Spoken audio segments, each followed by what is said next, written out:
Oh, man, we are back, folks. That's right. You see it. Yeah. Let me just fix my little thingy here. Okay, here we go. All right. Hope everybody's doing good. Shout out to all of y'all. Happy Saturday. I got my morning cup of ice cold Joe. No sponsorship. Yeah, they ain't sponsoring me. I can't hide it. Sorry. Morning cup of Joe or Joanne, however you want to rock. Anyway, happy Saturday, everybody. Hope y'all doing well. Shout out to all the Knick fans, man. Shout out to all the Knick fans. It's a nice time. It's a nice time. You know what I mean? I'm feeling good about it. I hope y'all are feeling good about it as well. They're just getting the job done. And that's all that matters. Just get the job done. It may not look pretty all the time. Just get the job done. That's it. Let's see what we're looking like. Saturday, the weather's been rainy. But, there's good times ahead. So today, yuck. It's currently 48 degrees in the New York area, East Coast. You know how it is. High of 53 today. And it is raining until sometime in the evening. That's the weather. April showers bring May flowers, all that good stuff. Yeah. I mean, I'm, it is what it is. I'd be happier with 10 degrees warmer, but 48, it whatever. What we gonna do?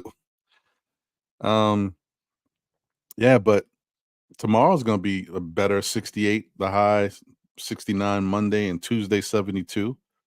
We're going in the right direction. We're not there yet. We're going in the right direction though. It's still up and down, but it is what it is, man. We just need to get through all these showers. A lot of showers. Hope everybody's doing okay. Salute to y'all.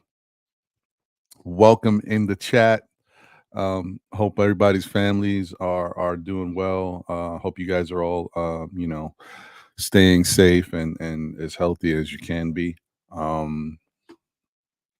Shout out to my guy Walter Blackman in the building. Walter, salute. What's good? Hope you're doing well. Andios NYK is in the building. Salute. He said, good morning, peace, love, and blessings. Let's go, Knicks. Hit that like, subscribe to the channel, and enjoy the show. Facts. Thank you, Andios. Appreciate that, my brother. Hope you're doing well. Sha Powers is in the building, folks. That's right. You see him. One half of the Knicks Real Talk crew. My guy Sha Powers and my brother Divine. Appreciate both y'all. Hope y'all doing well as always. He says salute to the chat, the panel. Let's get it. Smash those like buttons early, family. Facts. On your way in, just hit the like button. You know what I mean? Just, it don't hurt you. Just hit it now. Wonder Woman is in the building. Salute, Wonder Woman. Hope you're doing well. Good to see you as always. Walter said, on our way to the Eastern Conference Finals. Man, I hope so. I feel good about it. Listen, this is the best possible scenario. You couldn't hope for a better scenario for the New York Knicks, to be able to put themselves in this type of position despite everything that's happened this season. Yeah, this is fantastic. I mean, you can't make this up. And any Knicks fan that's not happy about how this season has turned out after everything that's happened, I don't know. I got to question you as a Knicks fan. I don't know. You're a real Knicks fan? Because if you're a real Knicks fan, you know everything that's gone on this season. And the fact that the Knicks are here at this point says a lot. Dwayne Dennis is in the building. Salute, Dwayne. Appreciate you. He said, good morning, everyone. Ron, SKF, chat family, and the good New York Knicks morning. Yes, facts. My guy, big task at hand, is in the building. Salute. Said, good morning, everyone. Big salute to everyone in the chat. Appreciate you, my brother. Hope you're doing well. Carlos Tejada is in the building. Salute to you, Carlos. Hope you're doing well. Thank you for being here. So let's go Knicks. My guy, Deron Wayne, a member of Still Knick Fans channel. Appreciate you, my brother. Hope you're doing well. He said, peace. Good to see you, my brother.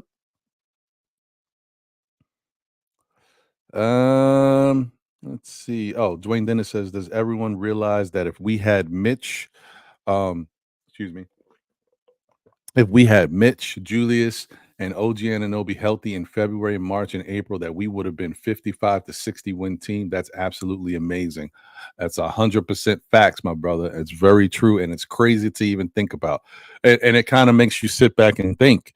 You know what I mean? We're so shell-shocked of being Knicks fans and going through so many ups and downs and adversity and not knowing if our team stacks up compared to the rest. This team stacks up, guys. This team stacks up, and not for nothing. It like Dwayne Dennis was saying, if everybody was healthy, yeah, I think we would definitely be around that 55 to 60 wins, and people would be like, "Damn, the Knicks is good." Yeah, I hear you, Dwayne. I'm with you on that. Mets Knicks fans, let's go is in the building. Salute. What's good? Appreciate you. More Knicks TV is here. What's going on? Appreciate you. Thank you for being here and rocking with us. Let's see.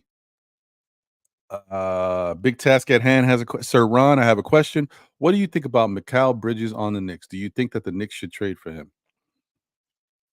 I mean, I'll be honest. I would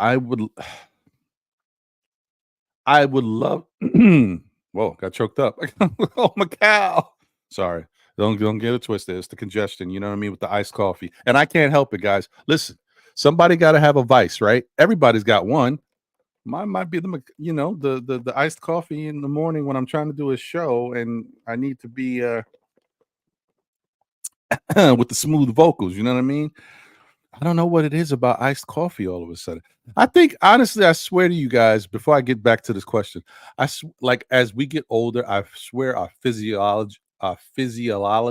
Ooh, that's a tough one. Physiology. Whatever. You know what I'm trying to say.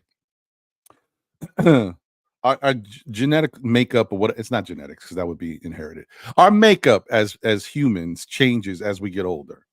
Metabolism changes, stuff like that.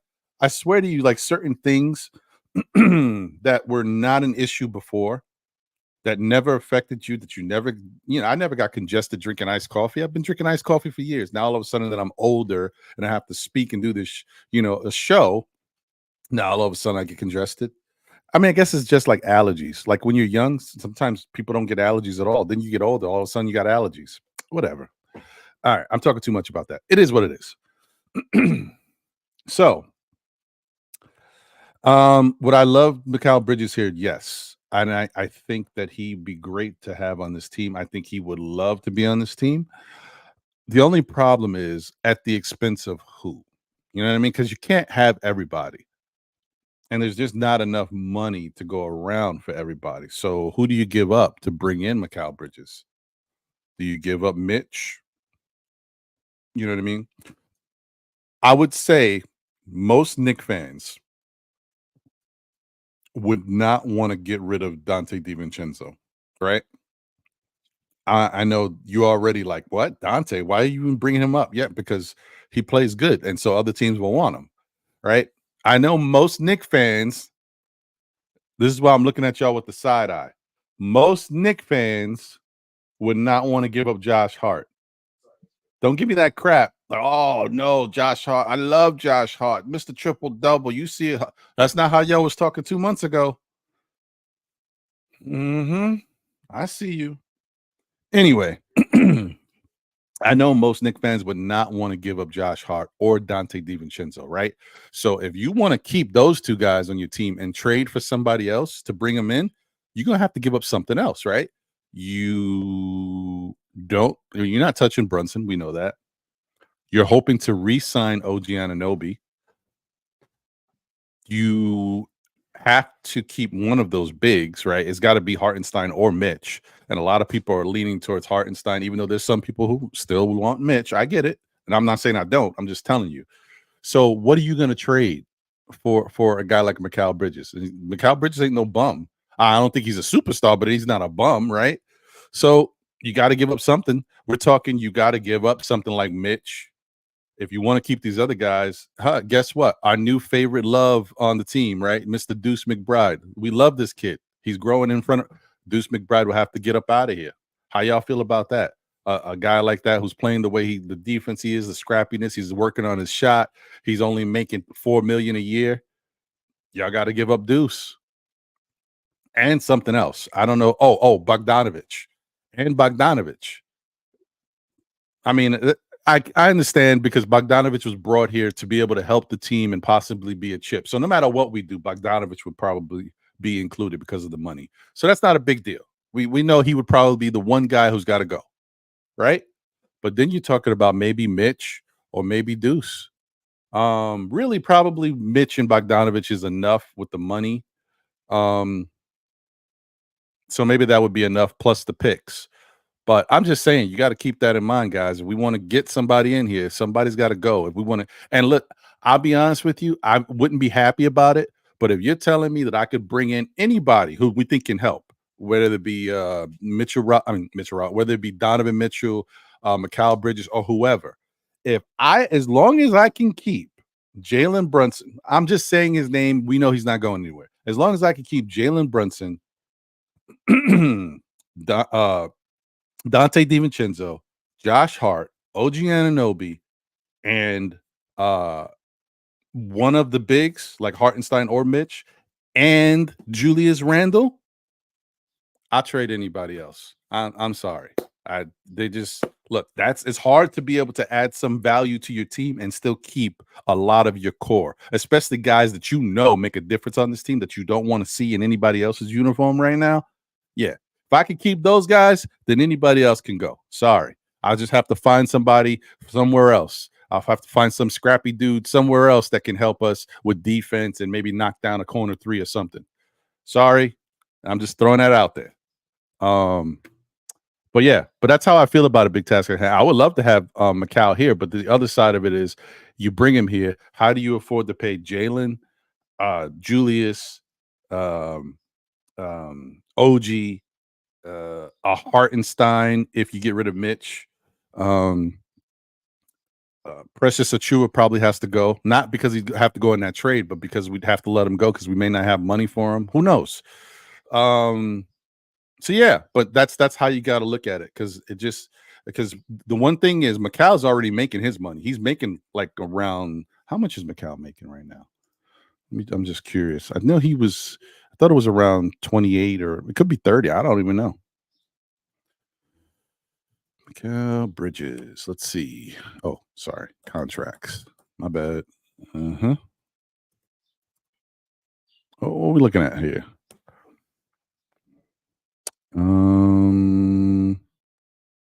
Oh no, his contract is not bad actually. Yeah, it's not bad at all for what he does out there. Yeah, That's not bad at all. He's making 21 million, almost 22 this year. He's going to make 23 next year, and he's going to make 24, almost 25 in 2025. That's not bad for him. Yeah, I mean, I think RJ Barrett is making more than Mikal Bridges. Sorry, I said it. I know you don't want to hear it. Is that crazy? I know. So yeah, that's a pretty good deal. So yeah, I still gotta wonder how you gotta have the money to pay all these guys, but yeah, Mikal is a good fit as far as his talent and his contract. That's not bad. All right. Hope that answered your question. Big task. My bad. Let me get choked up a little bit more coffee.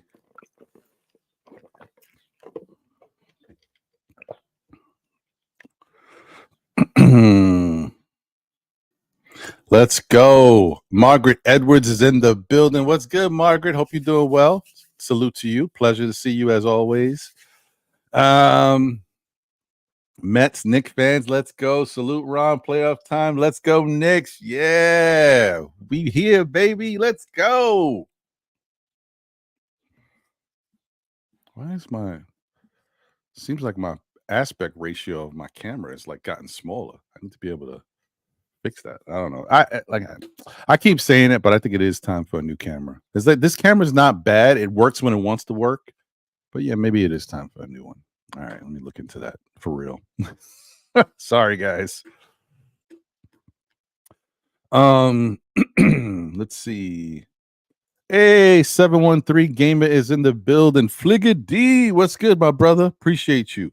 He said the only Knicks fan in Houston. My guy, man. My guy. Appreciate you, bro.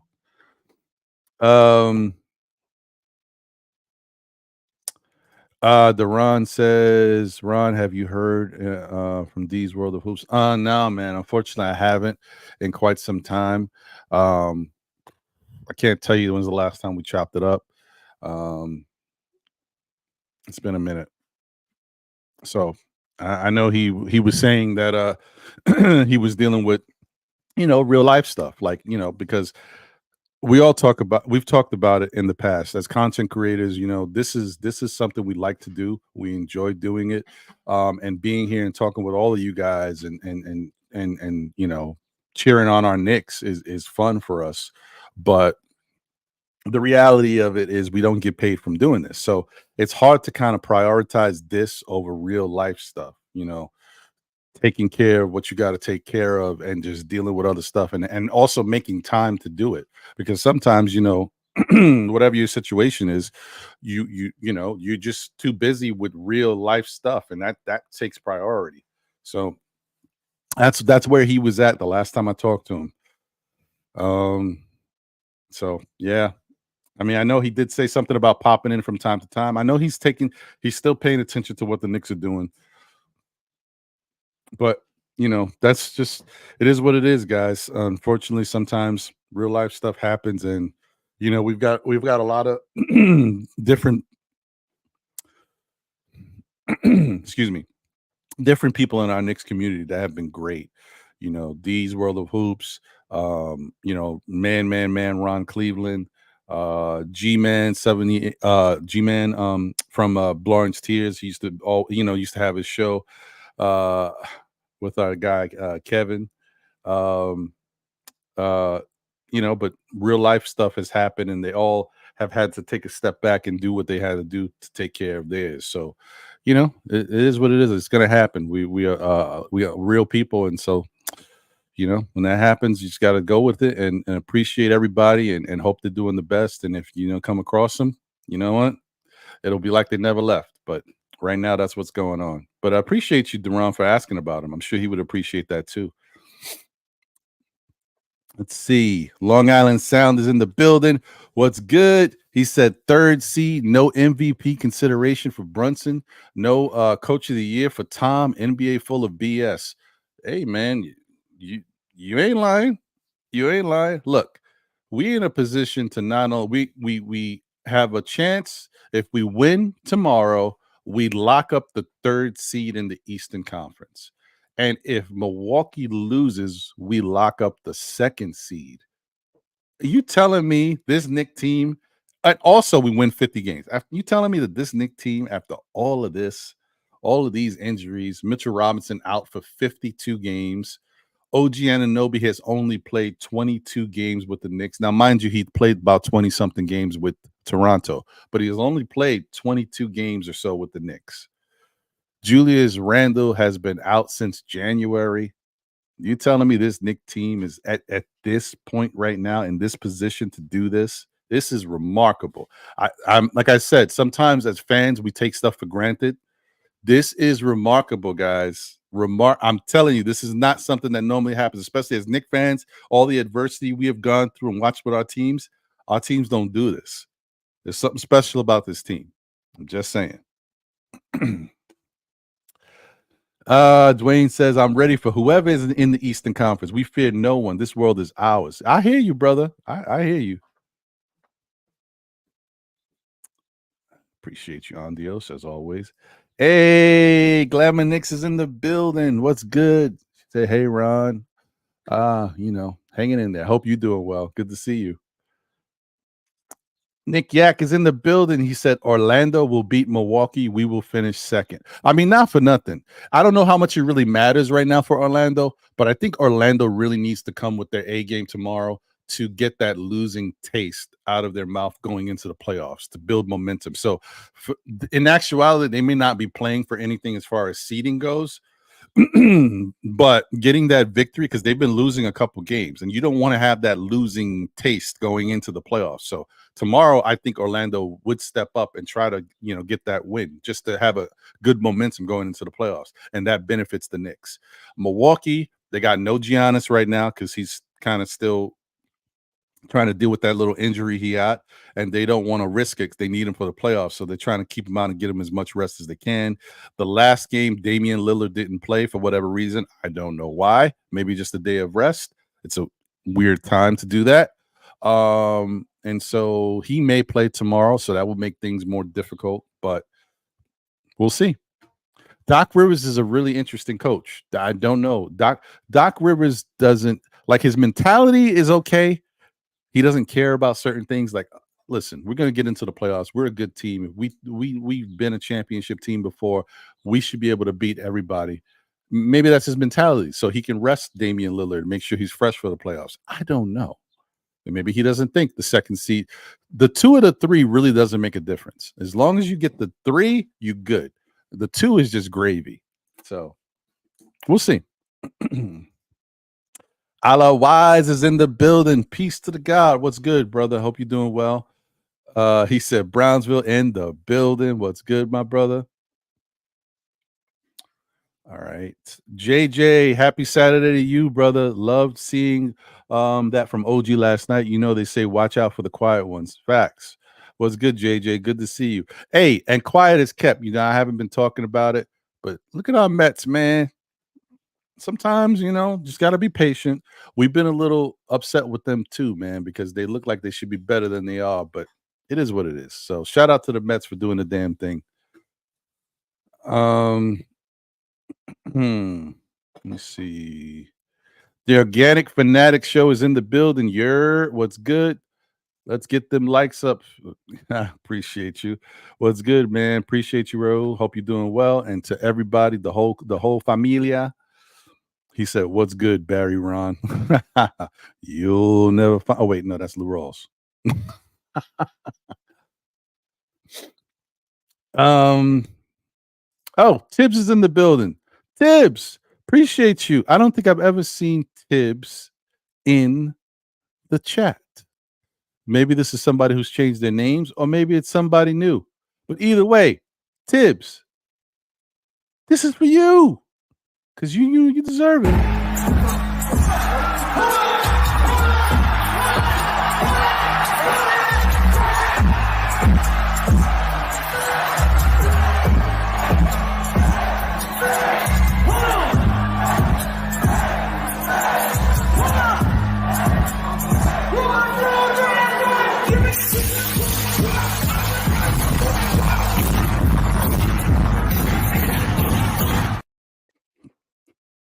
Oh, Tibbs got me hyped. What's going on, Tibbs? crazy, man. Yo, the internet is undefeated, bro. Wild stuff, man. You can't make this stuff up. Internet is crazy. Danny Landis is in the building. Salute, Danny. Hope you're doing well. Good to see you as always. Good morning, Big Ron. Salute, my bro. I'm picking New York and Dallas in the finals. Whoa. Okay.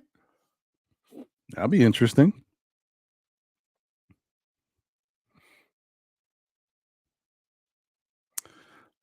Nick Yak says the Celtics play either the Hawks or the Bulls. Ooh.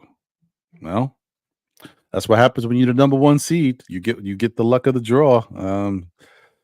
But really, I mean, we should feel the same way, but the Celtics don't care who they play. They've been running through the whole league all year, so it don't matter.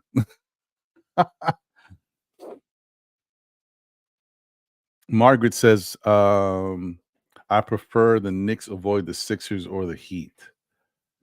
I mean, I hear you. I wouldn't want them in the first round, I'll tell you that, but if it happens, it happens. The Knicks gonna have to show and prove, you know what I mean? And it ain't, those two teams are definitely going to be tough if you have to match up with them. And we've beaten both of those teams this year. We don't have the tiebreaker with the Heat, so they got us. But the Sixers, we beat the Sixers without Joel Embiid. We beat the Sixers with Joel Embiid. So, it is what it is. I would prefer if we had to play them in a second round, not a first round, obviously. But we'll see what happens.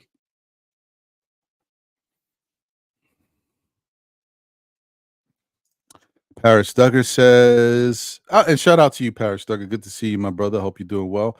Love him or hate him. Rest in peace to O.J. Simpson. People my age had him as the pioneer of crossing blacks over to being accepted by all as a Black American star.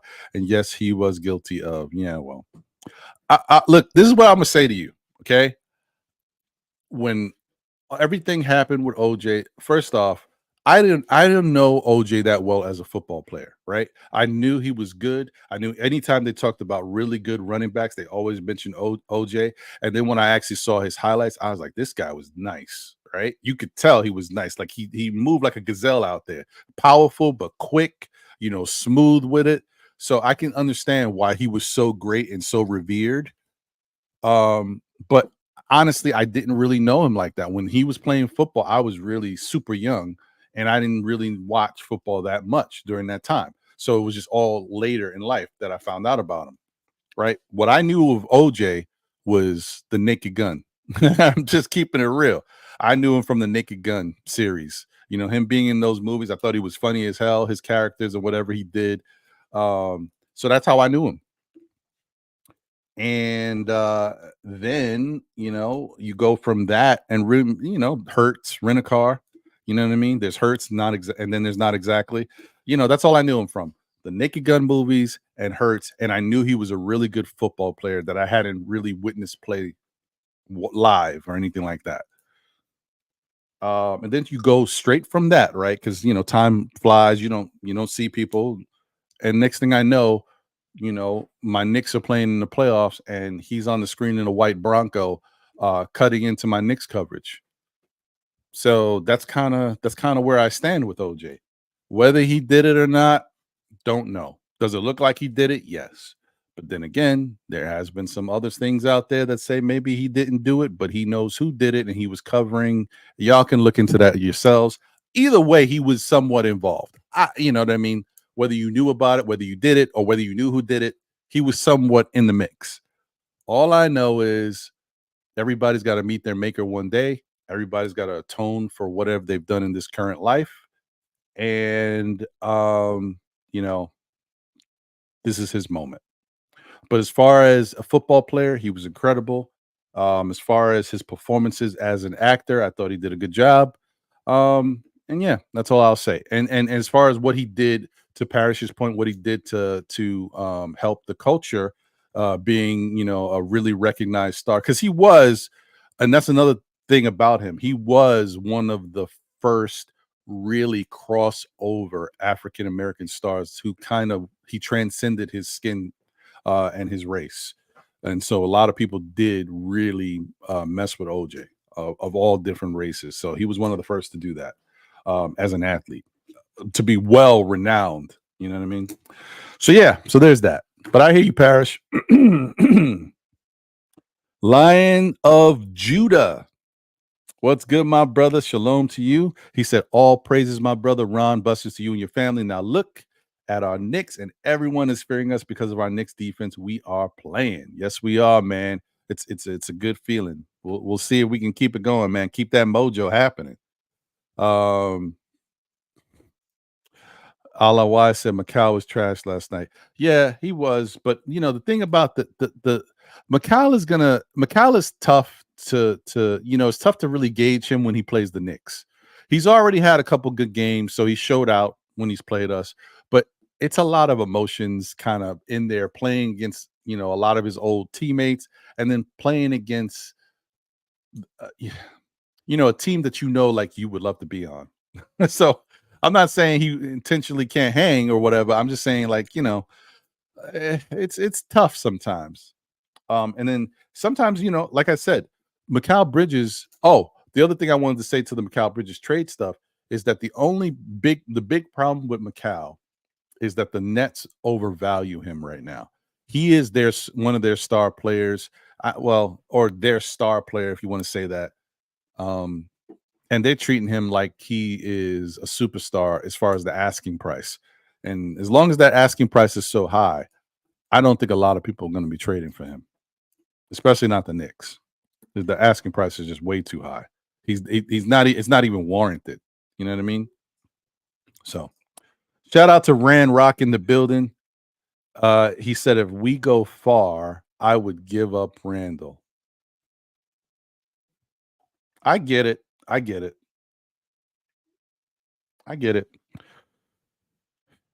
Yeah, I get it, because if they can play with this team at a high level, and if they can make it to like the Eastern Conference Finals, it does make you look at a team on the whole and say, Randall was a big part of this team. He helped us get to this point, but we haven't had him since January, and we've been doing a lot of good stuff. I get it. Yeah, that's a tough one. I'm not ready for this one yet, Ran Rock. But I hear you. I understand. Like yeah, it's a tough one. But I could understand someone saying, "Damn, with Randall, this is how far we've been able to go." And it's no slight to him. He got hurt, and we can't have him out there with the team helping us. But without him, if we're able to get through the first 2 rounds of the playoffs and get to the Eastern Conference Finals, that does say a lot. It does say a lot, but it's not about him necessarily. It's just about this team is pretty damn good if we can do that without Randall. And so it kind of makes you reevaluate the players on your team and the money you may have to dish out. And is it worth it to keep him, or should we build with another piece, because we've already shown that we can get to like the Eastern Conference Finals without him? It's an interesting dilemma to have, Rand Rock. So I'm sure we'll see what happens, and we'll talk about it. We'll see. Nick Yak, Dante, they are trying to put the band together.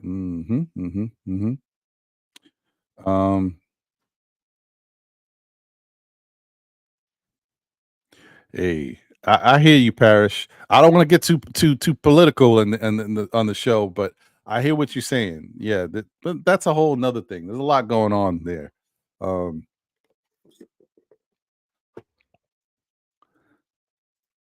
Margaret says, no way giving up Deuce. I hear you, Margaret. Just saying. It's not about whether you have to give him up. It's about if it was a choice. So if you had a choice, Knick fans out there, if y'all had a choice and y'all know you had to put somebody in the trade, would you rather put Deuce or Dante? All right.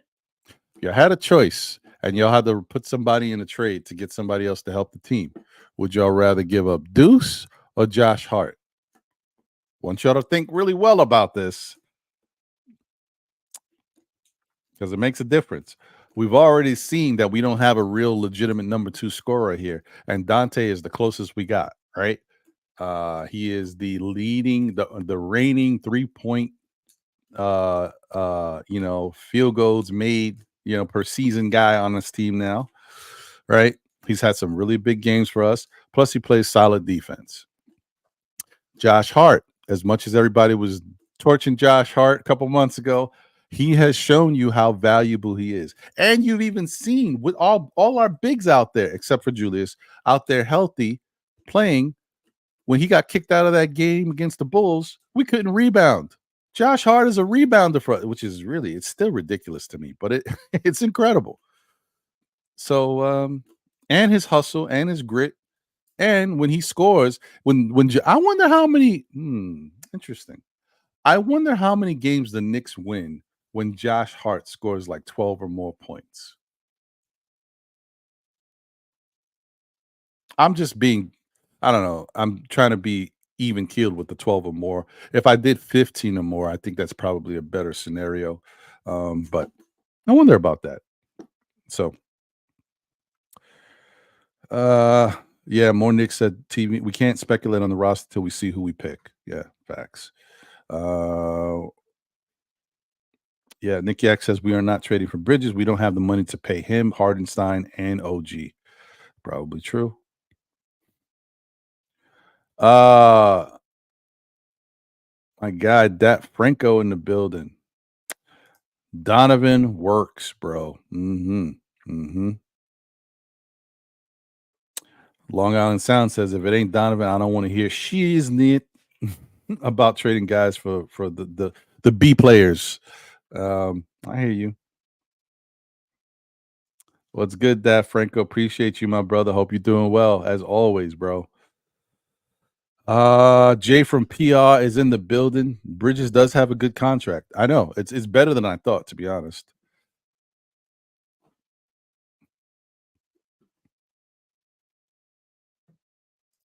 Donovan Mitchell does not play defense. Forget it.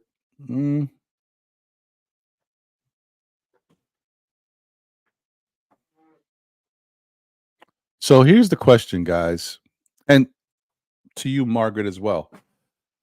Would you rather have Donovan Mitchell or Bogdan Bogdanovic?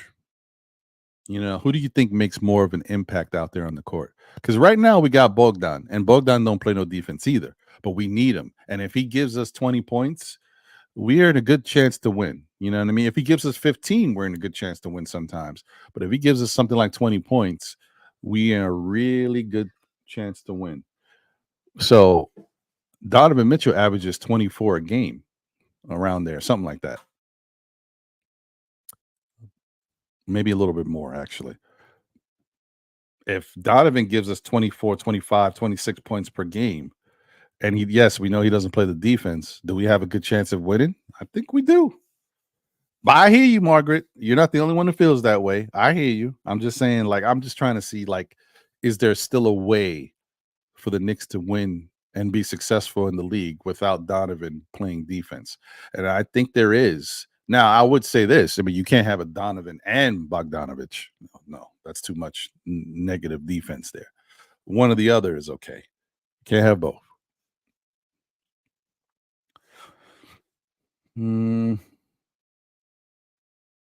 Hey, Kareem Grant is in the building. Salute, Kareem. Appreciate you. All right, let me put this out there in the chat just in case anybody wants to chop it up and join on the panel. I've been rocking and rolling for a while now. I'm so used to it, I'll be forgetting.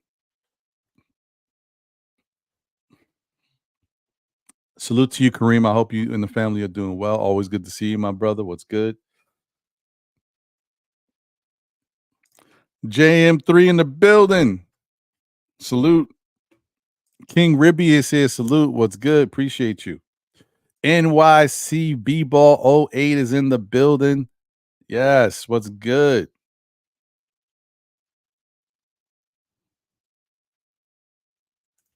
Yeah. Tibbs said G-Man popped up last week on Sunday's show on Blorange Tears. I know. I was very excited to see him. I was on that show too. I jumped in because a la Wise had popped up, and we actually got to hear his voice in real time. I said, "Nah, I'm not gonna miss this." Allah Wise is one of my day ones on this channel. When we had like 4 or 5 people tuned in, Allah Wise was one of those people. So I appreciate Allah. And so once I saw he was on the panel with Freezy, I said, well, actually, it was the 718 Boys show. When he was there, I was like, I gotta jump on. And then G-Man came in. I was like, oh man, I was so happy to see G-Man.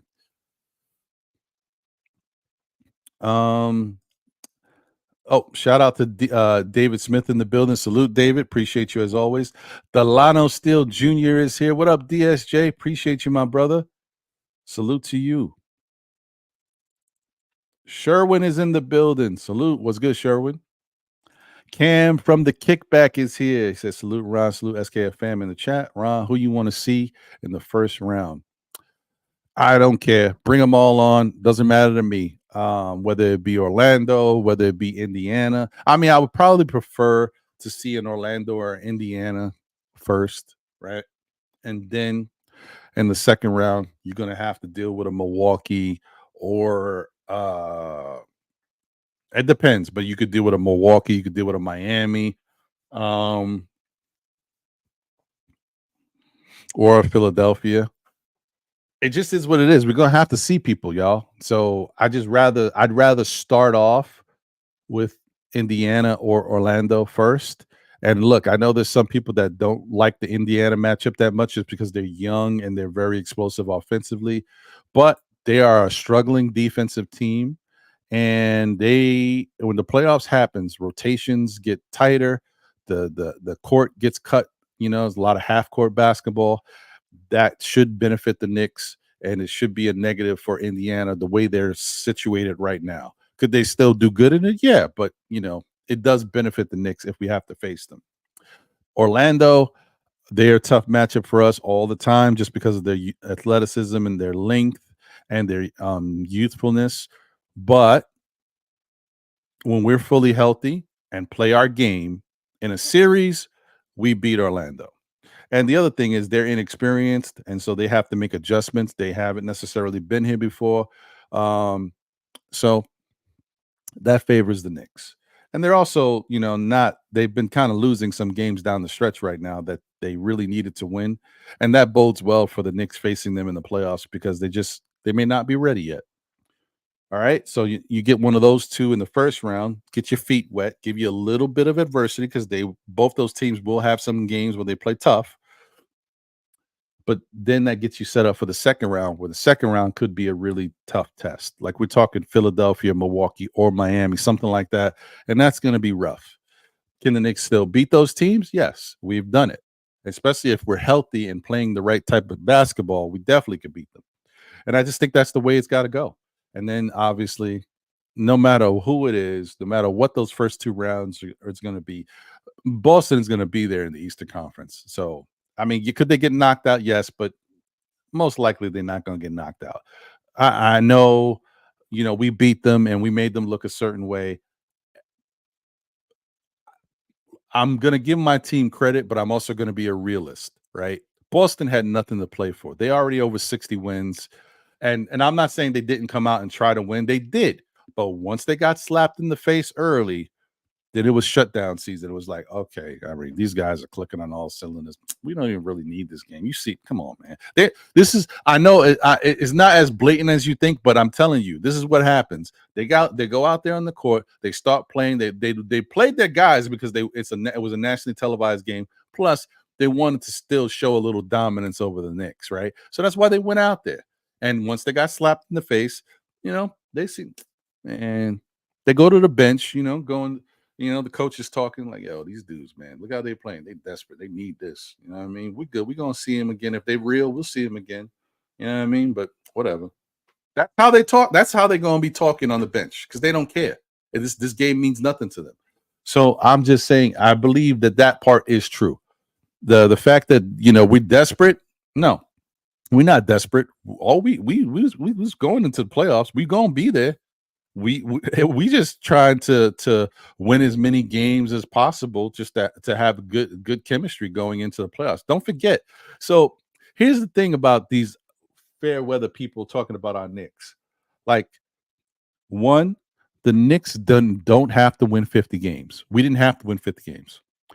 2, the Knicks don't have to make the second seed. We didn't have to make the second seed. 3, even the third seed. If we didn't get the third seed and got the fourth seed, it's not a big deal. It makes a difference because of where you're put in the seeding. But no,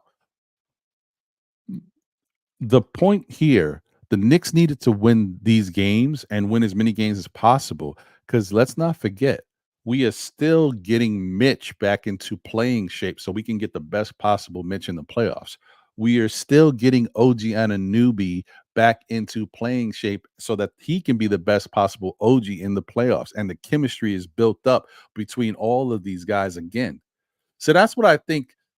Some ignorance is there, and for the coach, for Boston's coach, to even say that we are highly desperate.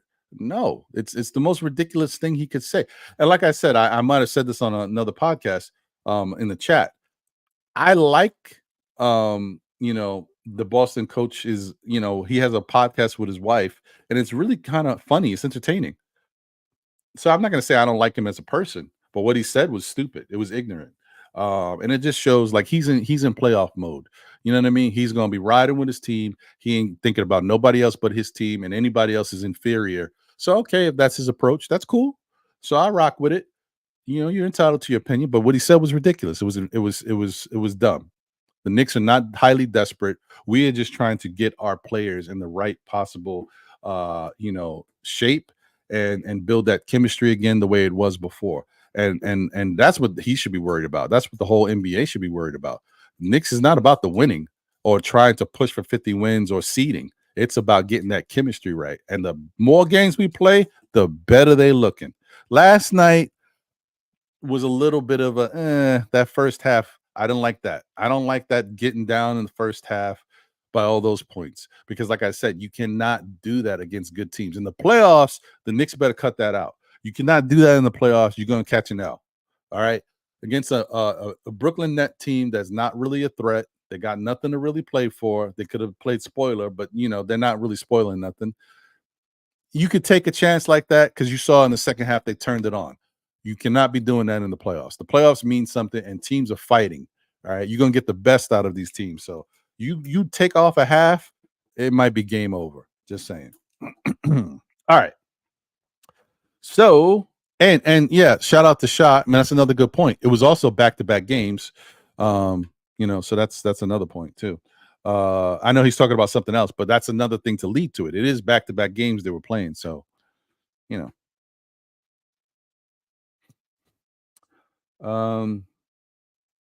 More Nick says, do you think we can beat Philly in a 7-game series? Locking the second seed would do so if things stay put. Yeah, why wouldn't I? I mean, all you got to know is the Knicks were able to beat Philly without Embiid, and they were able to beat Philly with Embiid. So that's all you need to know. And they beat Philly with Embiid when Embiid was healthy, not after he came back from this injury, before he got the injury. So that's all you need to know.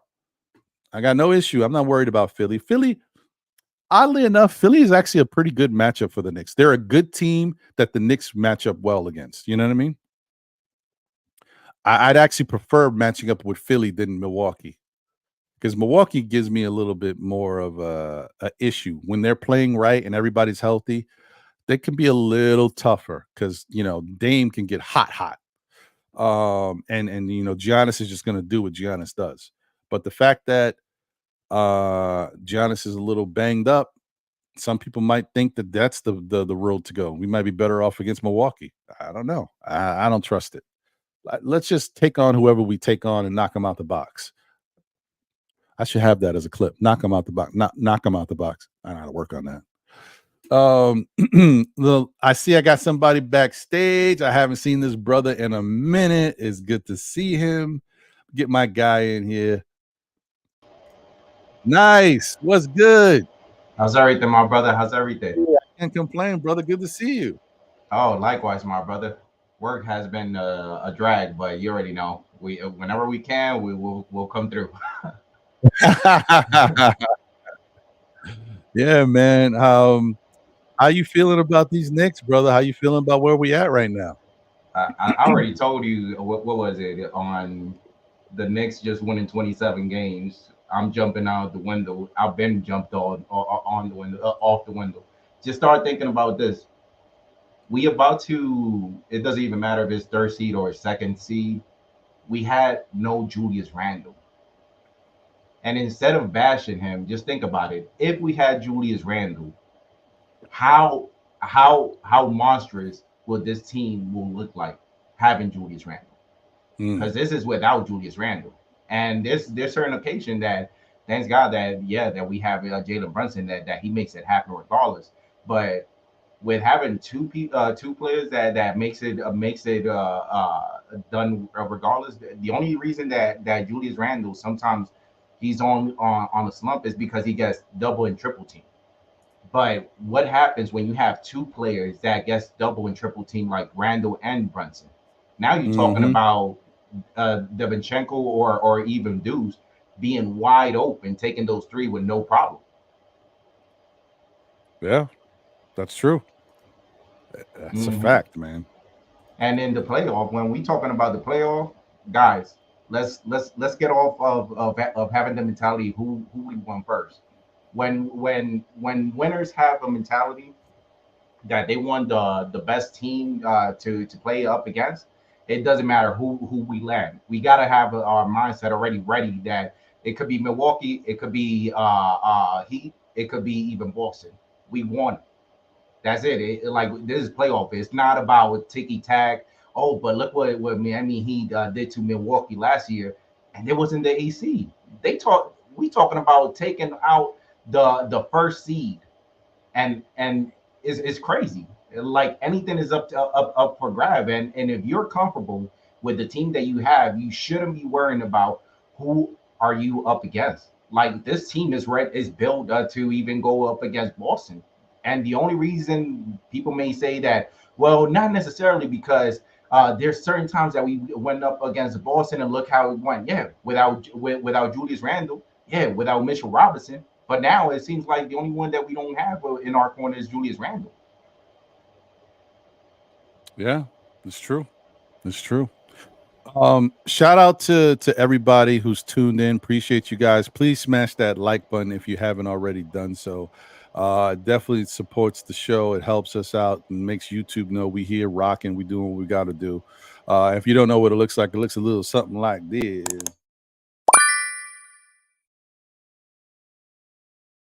Yes, so please smash that. And shout out to everybody tuned in. We got 139 people rocking with us right now. 112 on YouTube. We got 27 on X or Twitter, whatever you want to call it. Shout out to y'all. Appreciate y'all for tuning in. And those who may be tuning in on Facebook, appreciate y'all over there as well. Thank y'all for being here and rocking with us. Edwin Burgos is in the building. Salute. Appreciate you. Hope you're doing good. Let me see. Mets Knicks fans, let's go. Said that's big. Fact, Ron. We long-suffering fans. It's our time. Let's try and be humble and grateful. Winning a chip year would be crazy, but next year we're going hard to win this chip. Facts, man. This is all building. Listen, guys, if we get into the playoffs, knock out that first round, knock out that second round, we did the damn thing. Getting to the ECF is something we haven't done in such a long time. That would be huge for this team, and that's the progression we're looking for. Anything after that is gravy, right? So anything can happen. I'm just saying, but this is like, you know what I mean? Like we're getting to that point where it's not there yet, because next year it'll be there. But this is now the pressure's on, starting to happen. You go through this year, the better they get, next year, then the pressure's on. Then it's like, okay, you've already shown you've been improving every year. You've built a really good team. You're able to withstand all of these injuries, and yet you're still winning. And you know you're built. You already built the culture. Next year, all eyes on the Knicks. I'm telling you right now, no matter what happens this year, because I really do feel like the Knicks are going to make it to the Eastern Conference Finals. That's my own opinion. I feel good about this team. So my feeling is, whatever they do, next year is the year that everybody's gonna be all right. Now it's put up or shut up. How far can the Knicks really go? Are they contenders for the finals? So I'm not. That's next year. I'm not worried about that right now. Let's just do what we got to do in the playoffs. Let's hope we can stay healthy and just play Knick basketball. Staying healthy, playing Knick basketball. That's all that's needed, bro. That's enough for us to knock out all these teams in front of us and show what we're really made of. So let's see. Let's see where we go from here. I'm liking it though. I'm really liking it. The fact that Mitchell Robinson is back really helps, and I just want to, and we still haven't seen the best of the Mitchell Robinson and OG Anunoby tandem, like how they can play off of each other. And man, just whew, I can't. I'm still salivating just thinking about the possibilities, bro. Let me shout out a couple more people and then get into something I wanted to ask you. Our future media is in the building. Salute. Everybody, that meme is crazy, man. The little Yachty and the tip stuff is nuts. Big Crimes Dad, Nick Yak and Big Task. What up? Obviously, Nice is in the building. We see him. Blood of the Panta is in the building. What's up, my guy? Appreciate you, brother. Hope you're doing well. Always good to see you. Is this a new person? I'm not sure. I feel like I've seen the name, but I'm not sure. But if you are new, thank you for being here. If you're not new, thanks for coming back. Winston Hadaway is in the building. He says, salute to the chat. What's scary is we have a talent like Shake Milton sitting on the bench just rearing to get some. I'd really like to see what he has to contribute. I mean, I'm not going to lie to you, Winston. Defensively, I think Shake has a lot to offer still. Offensively, I just think that when you're not like a automatic on offense, you need time. Like you need to be able to play, to be able to get comfortable. And Shake just hasn't been getting a lot of playing time, not just with the Knicks, but who he was with before he came to the Knicks. And so that affects your offensive game. Do I think he's better than what we've seen? Yeah. But it's tough to see it when you don't have the reps. It's the same thing with a Deuce McBride who's been on our team. When Deuce wasn't getting consistent playing time, it was just, we'll see what Deuce can do. Oh, he knocked down a couple shots today. All right. Oh, he missed. Yeah, Deuce got to work on his shot. That's what we always saying about Deuce. Yeah, he's got to continue to work on his first step to get to the. But once Deuce started playing more consistently, now you're starting to see the fruits of his work. Now he's knocking down shots. He's one of the best 3-point shooters on the Knicks. And he's taking guys off the dribble. Like, you got to be able to play. And he just hasn't been able to play. So it's tough to see a lot of value with Shake going forward. And once the playoff starts, peace. Deuces to Shake. You ain't gonna see nothing. He might be shaking on the bench, but that's about it.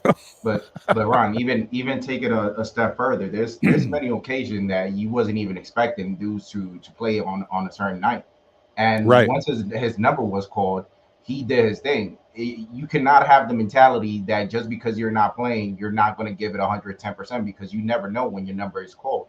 So the best approach is, hey, just be ready.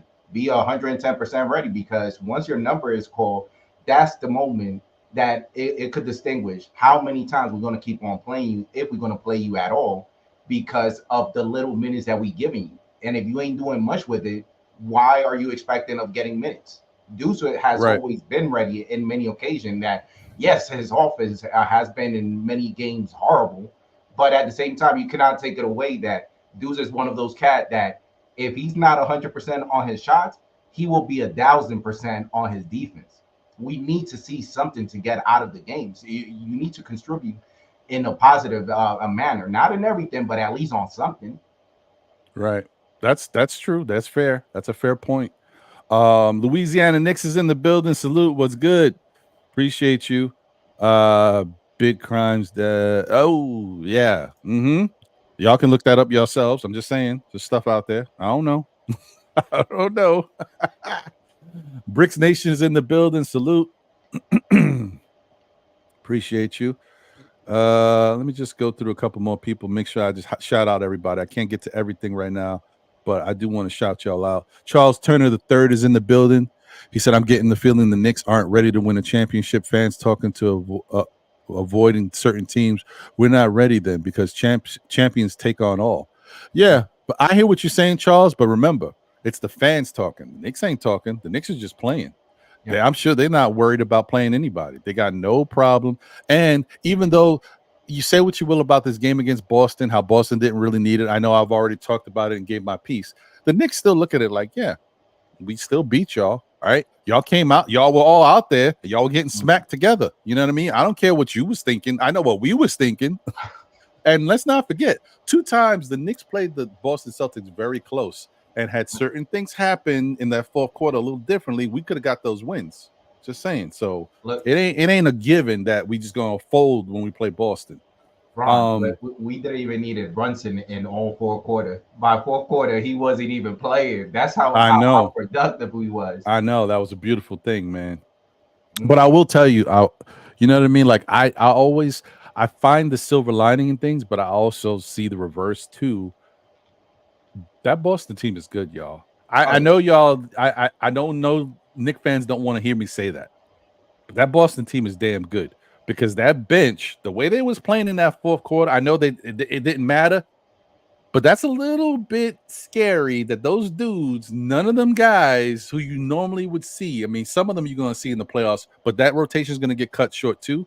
Look at how hard they was playing. They was just raining threes. Like that's just it's difficult. You know what I mean? It's something to think about. Like Boston's kind of stacked, a little stacked.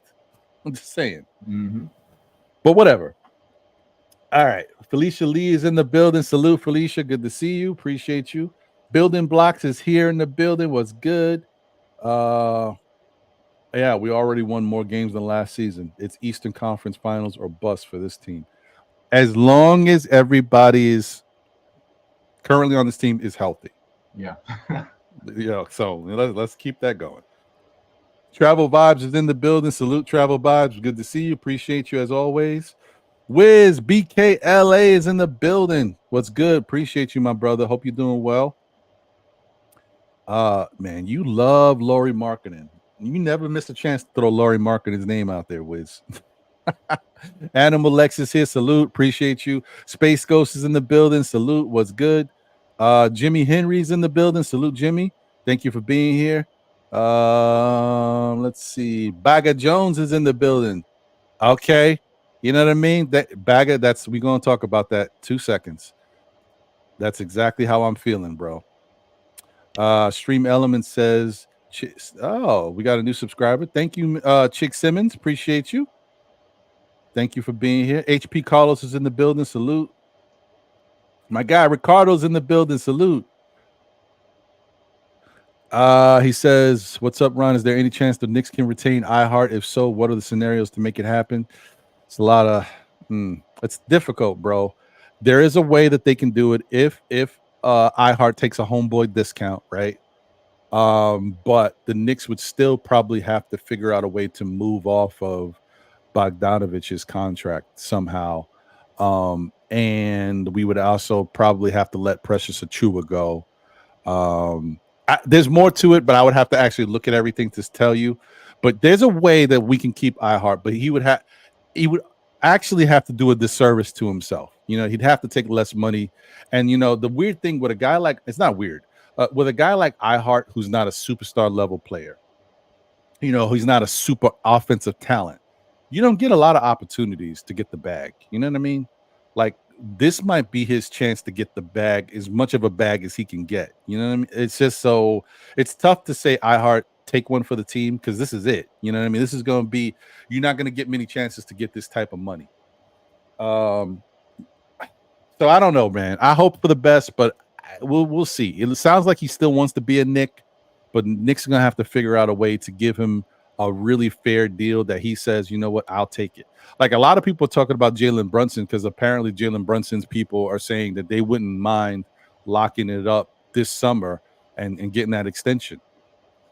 But some people are like, well, why would you want to do that for the Knicks? And because if Brunson gets locked up this summer, he can only get a certain amount of money, which is less than he would get next year if he decided to, you know, do his extension, like way less.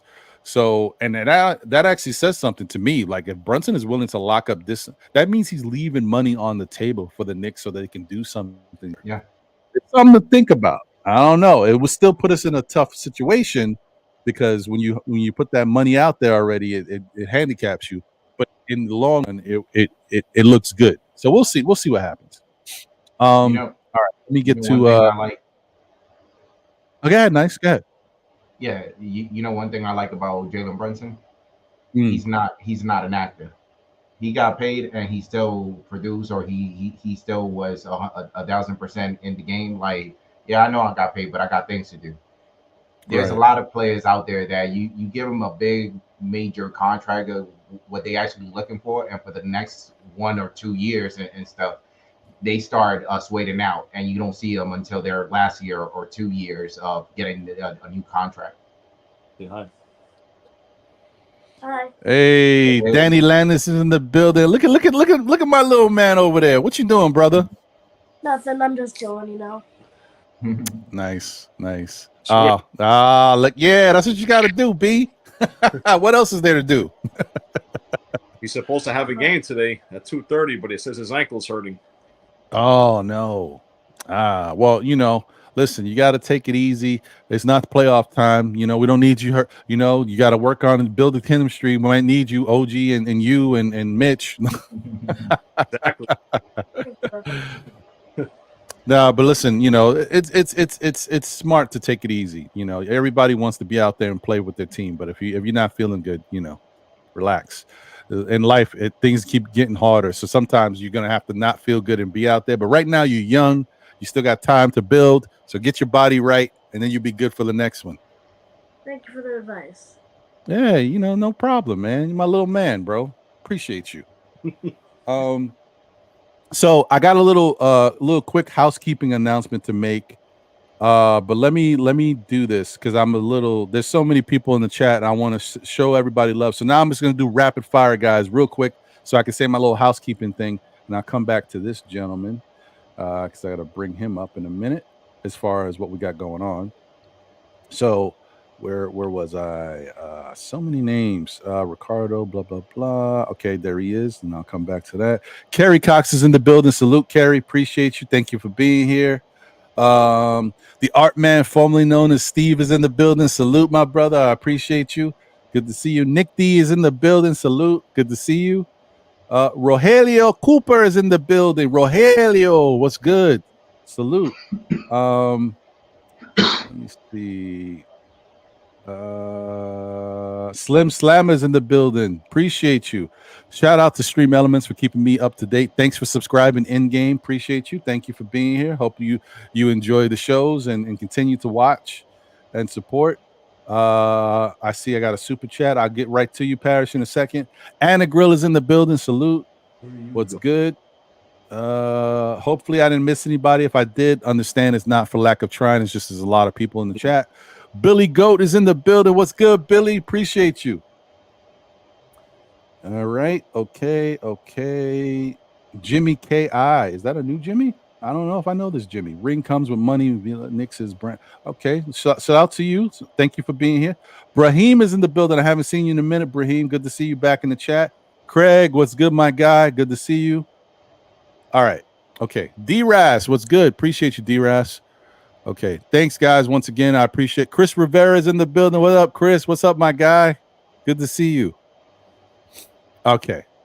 All right, so let's go here. Let me shout out my super chat, and then I'll get to what I was going to say with the housekeeping stuff. Thank you for the generous super chat. Parrish, appreciate you. He said, our best chance to win is play whomever you face naturally. Positioning ourselves is a loser's mindset. Nobody wants to face this Brunson guy. That's 100% facts. You know what I mean? Like the Brunson stuff. We're going to get into a little bit more of the Brunson stuff, man, because it's just the level of disrespect and then the backtracking that's happening right now amongst media.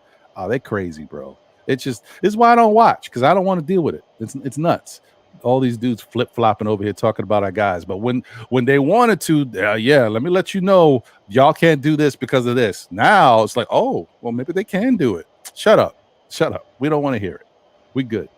All right. So the other thing I wanted to say is here it is. Hey, shout out to my guy.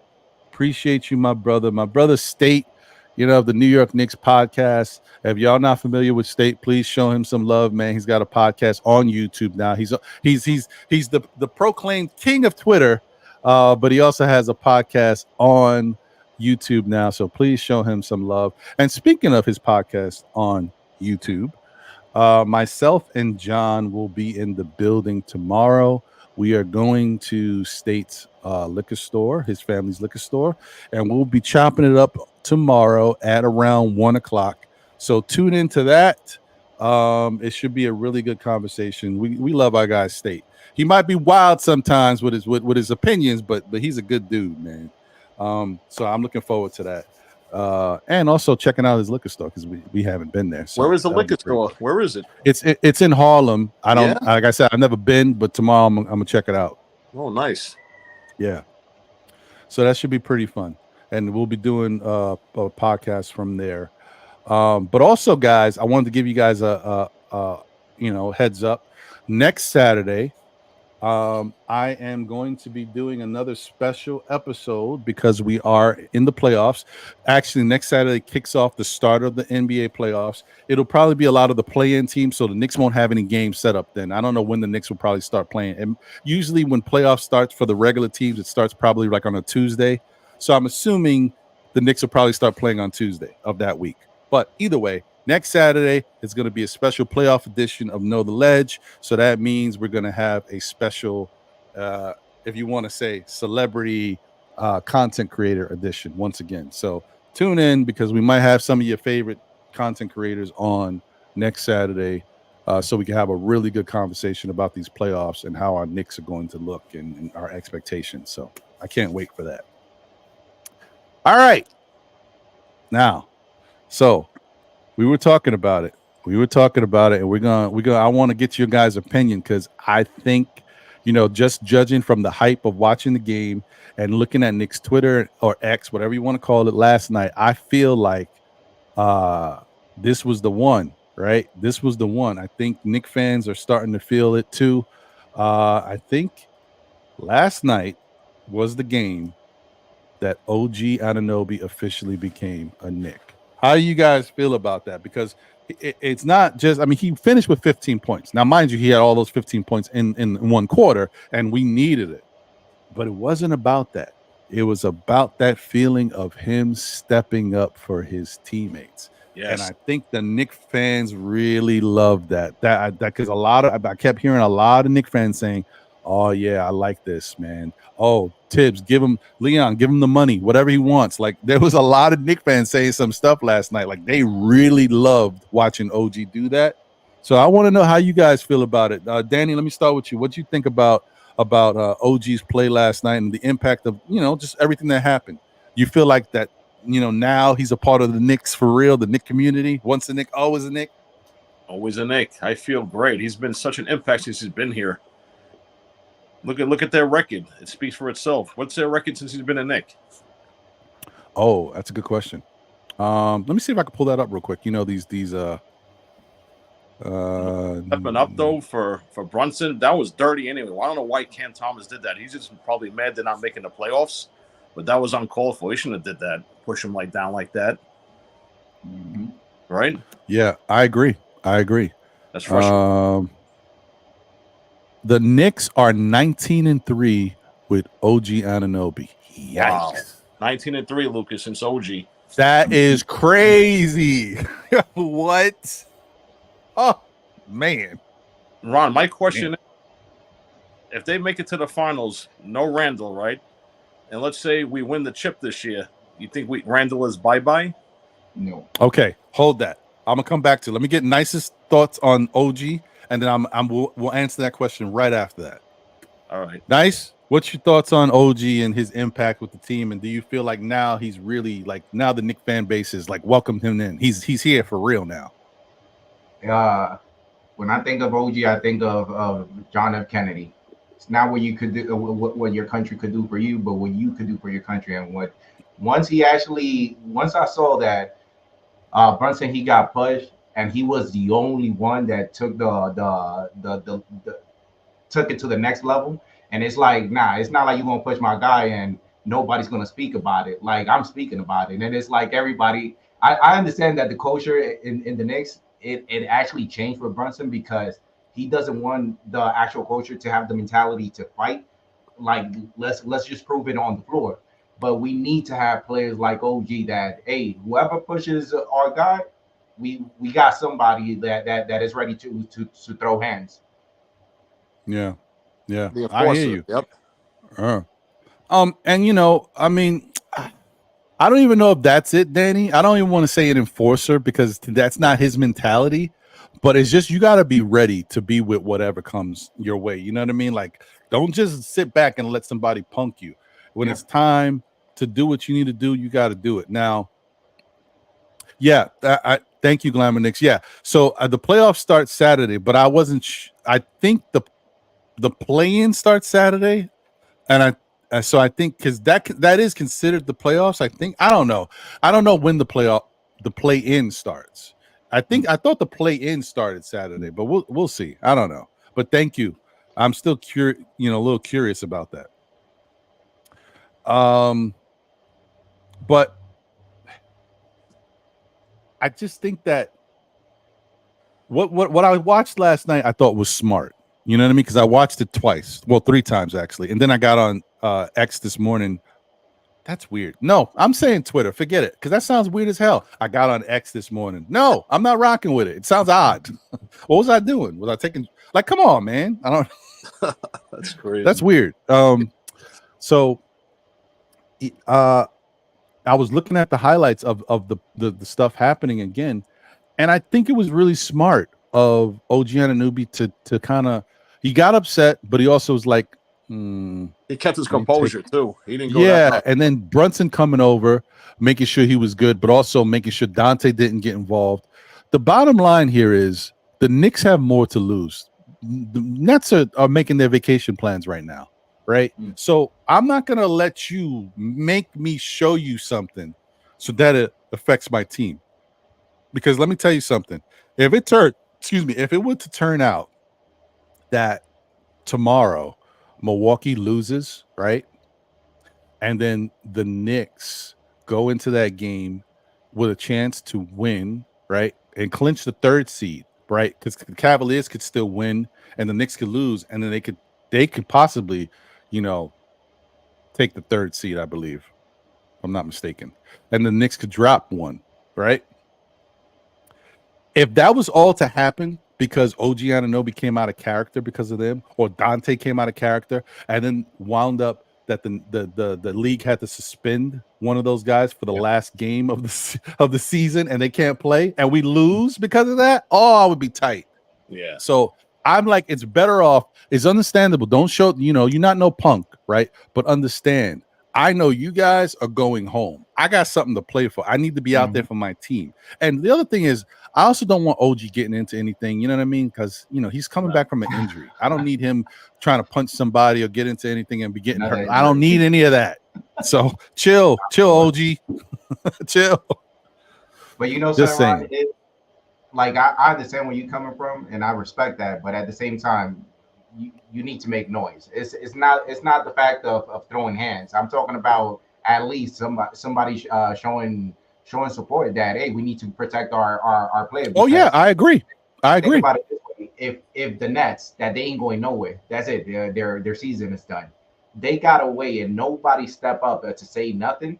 Any other team that the Knicks is going to go up in the playoff, they already see what happened with the Nets. We could do it to him with no problem because his whole team is like they ain't going. They don't show their face up for him. So it's a bad look, Right. Yeah, 100%. And understand what I'm saying, guys. By no means am I saying that the guys shouldn't step up. You should step up. You should tussle. You should make them, say it with your chest, but let them feel, what the hell you doing? You should push them and all that. I'm just saying, do it, but keep your composure. In the back of your mind, say, I'm going to let this dude feel like, you ever had I don't want to get too crazy with it, but like, you ever had a moment where there was somebody you knew and things kind of got out of character, but you didn't want to hurt that person. So I'm not going to punch you, but I'm going to push you. Like, you're going to get a shove. Yeah. You know what I mean? Like, what you doing, man? That's what I want. I need that, but I'm like, just don't go all the way Yeah. because then you might hurt yourself and the team And by yeah. you know, getting suspended or something. But definitely let them. That's what I'm saying. Don't be a punk. Just don't let them get you too far out of character. So I like that. I think more honestly, I'm waiting for the Knicks to get, and I do feel like this. I do feel like once the playoff starts and stuff really matters, I do feel like you're going to start seeing the demon out of some of these. Like Josh Hart might be ready to, you know, Hartenstein. I'm telling you. Once the playoff starts, things gonna get a little different. Yeah. Hey, Ron, let me just say something on top of what you just said. There's nobody in the team that surprises me the most than Josh Hart, because if you look at Josh Hart yesterday, he was like instant, like he was ready. He looked like he's one of those characters that he's in the corner just waiting for something to pop, because if something pops, his mindset he's ready, and it's like, hey, everybody looks at Josh Hart like a clown. I look at him like, bro, he's not a clown. He knows what he's doing. He knows what he's doing. Yeah, it's a shame that Julius had to get surgery. You know what I mean? But because if it was one of those where he just couldn't play for the rest of the season, like Julius might be able to take one for the team. Something get a little out of whack, just come off the bench, hit somebody with a you know. Julius, yes, of course. Hey, I'm not playing. I'm not gonna play this whole season. You know what I mean? You ain't gonna see me. Whatever. I get suspended at school. I'm all right. All right. Let me shout out a couple more people. Monarch Smart TV in the building. Let's go. What's good? Good to see you. Let me shout out my guy. Listen, man, it's been way too long, brother. I hope you're doing well. I haven't seen you in a minute. You know what I mean? You haven't been at any of the Knick events. I know real life stuff happens. I don't know where you at, where you living, but my guy 914's finest, a really good dude, man. Really dope. Haven't seen you in a minute, man. Last time I seen you was since you took that picture with Sim, I think. So that's been a minute. I think that was when we was in Atlantic City. I could be wrong. But yeah, man, good to see you, brother. Lewis Hedges is in the building. Appreciate you, Lewis. Hope you're doing well. He said Barkley, Shaq, Kenny Smith disrespected the Knicks by saying we can't beat the Indiana Pacers in the first round. That's a fact. It's ridiculous. We're going to talk about that in a minute. It's just nuts, man. There's too much Knick hate out there. Okay. All right. I got you. Okay. Thanks, Glamour Knicks. Appreciate you. So she said the play-in starts 4/16. All right. Cool. Oh, wow. So actual playoff games start that Saturday. All right. So that's going to make the show even better. So we've been talking about something. Maybe the Knicks play that night. So we'll see. Excuse me. Shout out to my guy Jay Boogie in the building. Salute, my brother. Appreciate you as always. Boogie. Good to see you. The closer. Let me get to this super chat from Mr. Paris Duggar here. Paris Duggar says Deuce got to play as much as Dante and Josh because he's been amazing playing off Brunson. He helps Brunson on defense and makes his threes and spacing for Brunson. That's 100% true. That's a really good take, Paris. That's a fact. And let me tell you something. That kid is good. I mean, Cam Thomas is an explosive scorer, and he can score on anybody. One thing he could do is he could score. He's already showed it, right? And even the fact when he got inserted into their lineup, he started averaging 20-plus points per game, so he can score. But if Deuce was there last night, it wouldn't have been no 40. Let me tell you something right now. Deuce would have gave that Deuce some fits. So it is what it is. He lucked out. I think that they literally given time for Deuce because haven't we seen a couple games that is between Deuce and Josh Hart always playing the entire game? The playoff is right around the corner. So it's like, if we're going to need both of them players like that, we need to give Deuce some times right now. Especially if the game that we are playing, it looks like we're gonna have a win regardless. Might as well rest our certain players like Deuce, because if that's the point, and Deuce is going and they getting ready to playing Deuce those type of crazy minutes, he can't complain having a day off or 2 days off prior. Right, 100%. Hey, Ron, you know who looks lost? Sims still looks lost, man. That guy Sims. Listen, he looks lost, bro. Danny, look, I like Sims as a person. I mean, he's not the most outgoing. We know he's very introvert, all that stuff. I like him. I feel like he's a good kid, a good young man. He's not a kid, but I just don't think he really fits the makeup of this team, and I definitely don't think he fits Tibbs's makeup. It just is what it is. Plus, You know, it's not like, and there's no shock because I know there's some Knicks fans out there that like Sims. I'm just being honest, man. I just don't think he really fits what this team needs right now, and I don't think Tibbs likes his overall game as a player. And the other thing is his natural gifts don't make up for that. You know what I mean? If Sims was the type that was just so incredible athletically that he's jumping out the gym, he's always catching putbacks, he's catching it on people's heads, he's doing different things with his athleticism, like that is just making up for sometimes him not being in the right spot or not doing this or not. Like he jumps out the gym, he could probably touch the top of the backboard. Yeah, but he finishes the game, he plays 20 minutes, he gets like 4 rebounds. Like he just doesn't do enough with those God-given talents for you to say, oh yeah, I mean, even though he may not fit this way, we need him on the team because he does that. He just doesn't do enough. It's the same conversation now with a less talented player, but it's the same conversation we used to have about Obi Toppin. When Obi was here, we used to be like, you know what? Yeah, Tibbs got you in the doghouse. Yeah, you don't play enough defense. Yeah, but, you know, when you out there on the court, why am I always seeing you taking these threes? When you out there in the court, why am I not seeing you catch a banger on somebody? You know what I mean? Why are you not grabbing all these rebounds with all that athleticism? You got to do things to show all that athleticism that you got, how special it is, because that takes you over. There's certain people that just can't do certain things, but they're gifted in other ways. Who's a guy? I'm just thinking of a quick example. Derrick Rose.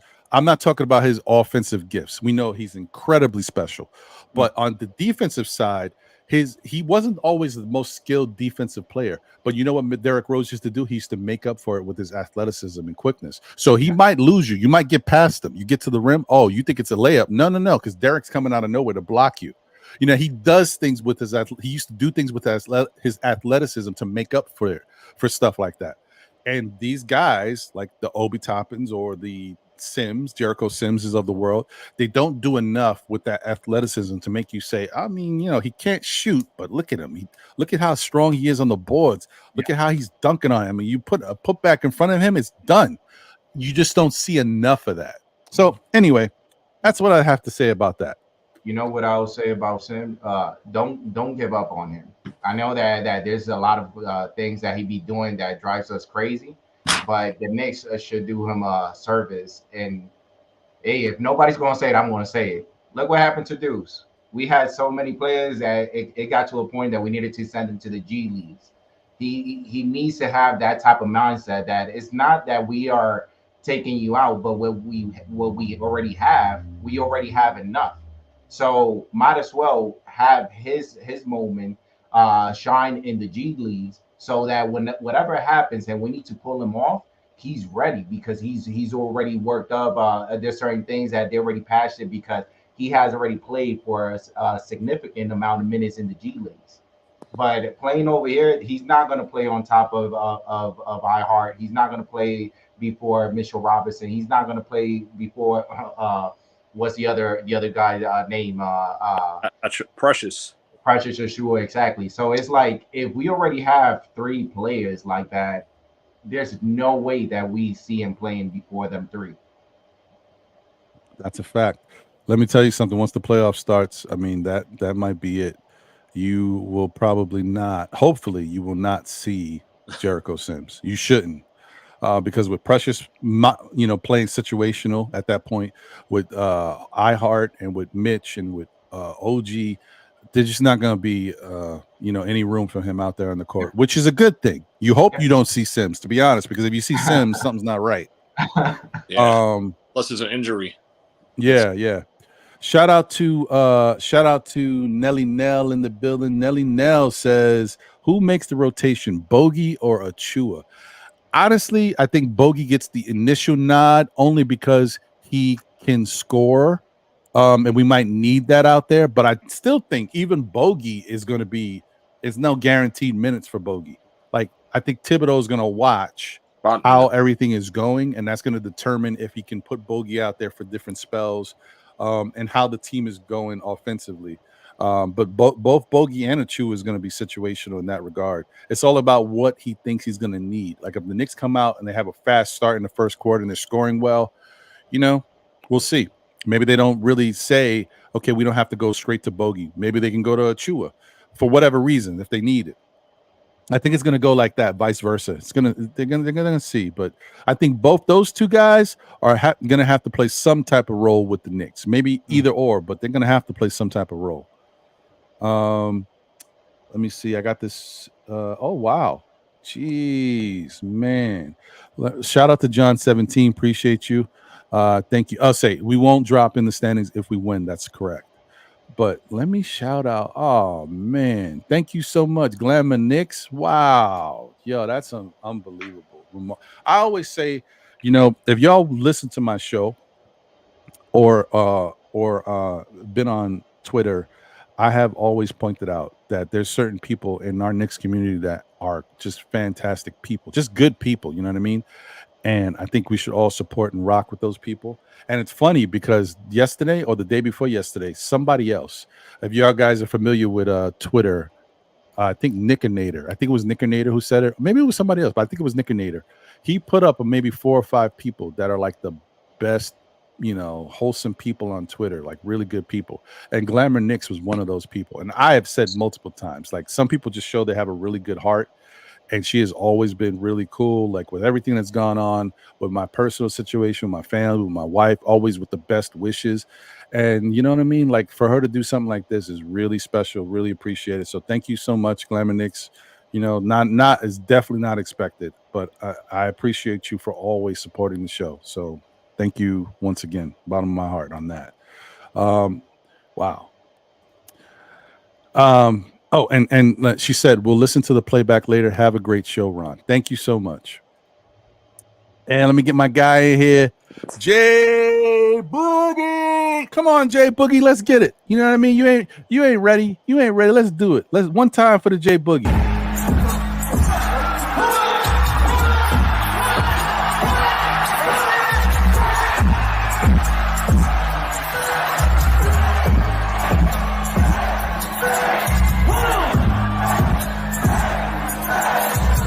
Oops. Wow, look at that. Wow.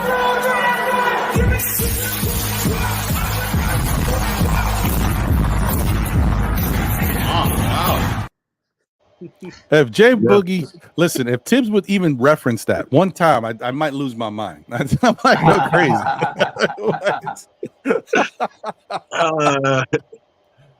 That's crazy. What's going on, my brother? Man, I'm good, man. I just wanted to come up here and hang out with you guys, especially with my brother Nice, man. Happy New Year to you, my king. How are you doing? Danny Landis, my guy, saying the plane boss. And shout out to everybody that's rocking up under this orange and blue family, you know what I'm saying? I just wanted to come up here and, rock with you and see how you're doing and see what you're talking about, man, on this beautiful Saturday. Hope everybody in the greatest form of health. If anybody's going through anything, just know that we pray that you not only go through it, but you more or less get through it, But, I hope everybody's feeling good. I'm feeling great. Yeah, man. Me too, brother. Good to see you, man. Good to see you. Shout out to my guy. Hey, shout out to my brother. One of my day ones from my neighborhood growing up as a young one. My guy Chris on Facebook, he said, I'm just glad Randall's injury didn't affect the groove of the team. Yeah, man. We rocking and rolling, man. And that shows you this is why, once again, guys, we've gone through so much. We're so pessimistic as Knicks fans because we've seen so many bad years of basketball and so many bad front office moves and all this stuff. And then, James Dolan, not doing too much with regards to the team and not like taking a step back and letting it work with the basketball minds to finally see us at a point where we actually have a team. I don't care what nobody says. Look, the proof is in the pudding. Mm-hmm. I may not have been the biggest fan of Leon Rose and the front office with everything they've done, but also I didn't see the vision because they don't share the vision. They're quiet as kept. They do their thing on the slide. We cannot talk about how great of a team that this Knicks team has become throughout all of these injuries, throughout all the naysayers, throughout what we don't got, we can't do this, we can't do that. Just look at the progression of the team every year, trying to get better, trying to figure out what pieces work. Were there a couple missteps? Yes. Was Fournier a misstep? Yes. Was Kemba Walker a misstep? Yes. But what you do is you take that information, you learn from it, right? And then you go on and you say, well, what can actually work? Well, let's bring in Jalen Brunson. Oh man, we don't have that scrappy, that defensive guy, that grit guy. We need somebody to get on the floor. Josh Hart, boom. Oh man, what, these guys know each other? They're real boys. We need somebody. Oh, we played Miami. Miami lit us up from three. We can't shoot the three at all. Look at this team. You know what? We got to get some guys who can shoot the three. Dante DiVincenzo. You know what I mean? All these little moves just keep going. Oh man, damn it. You know, we can shoot a little bit now, but you know what? We lacking a little defense. We still don't have that size. OG Anunoby. Like, all of these moves make so much sense for this team, and it keeps working and just keeps growing. Oh, okay. No OG, no Mitch, we still winning. We don't win every game, but we still winning. We get little pieces back and forth, guys just popping in. We still winning. Yeah. We at a point where we can win 50 games tomorrow, y'all. 50 games with all of these injuries and people being out. Our number one, now we know Jalen Brunson is our number one guy on this team, but for years, like 3 years, our number one guy on this team, even last year, was Julius Randle. Say what you will, Jalen Brunson came here and became the number one, but last year was Julius Randle's team. Jalen Brunson took it over. But Julius was still the number one. Our number one guy for the past couple of years was out since January.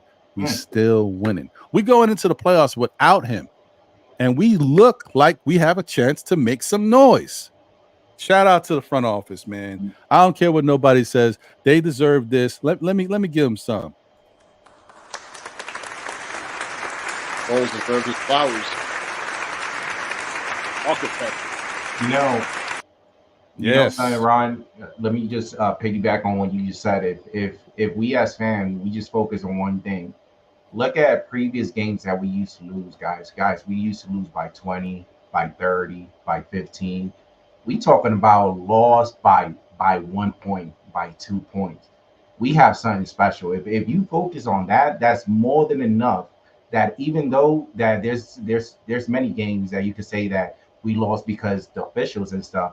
But still, it wasn't enough for them to disrupt the mentality that the Knicks had with trying to win the game regardless.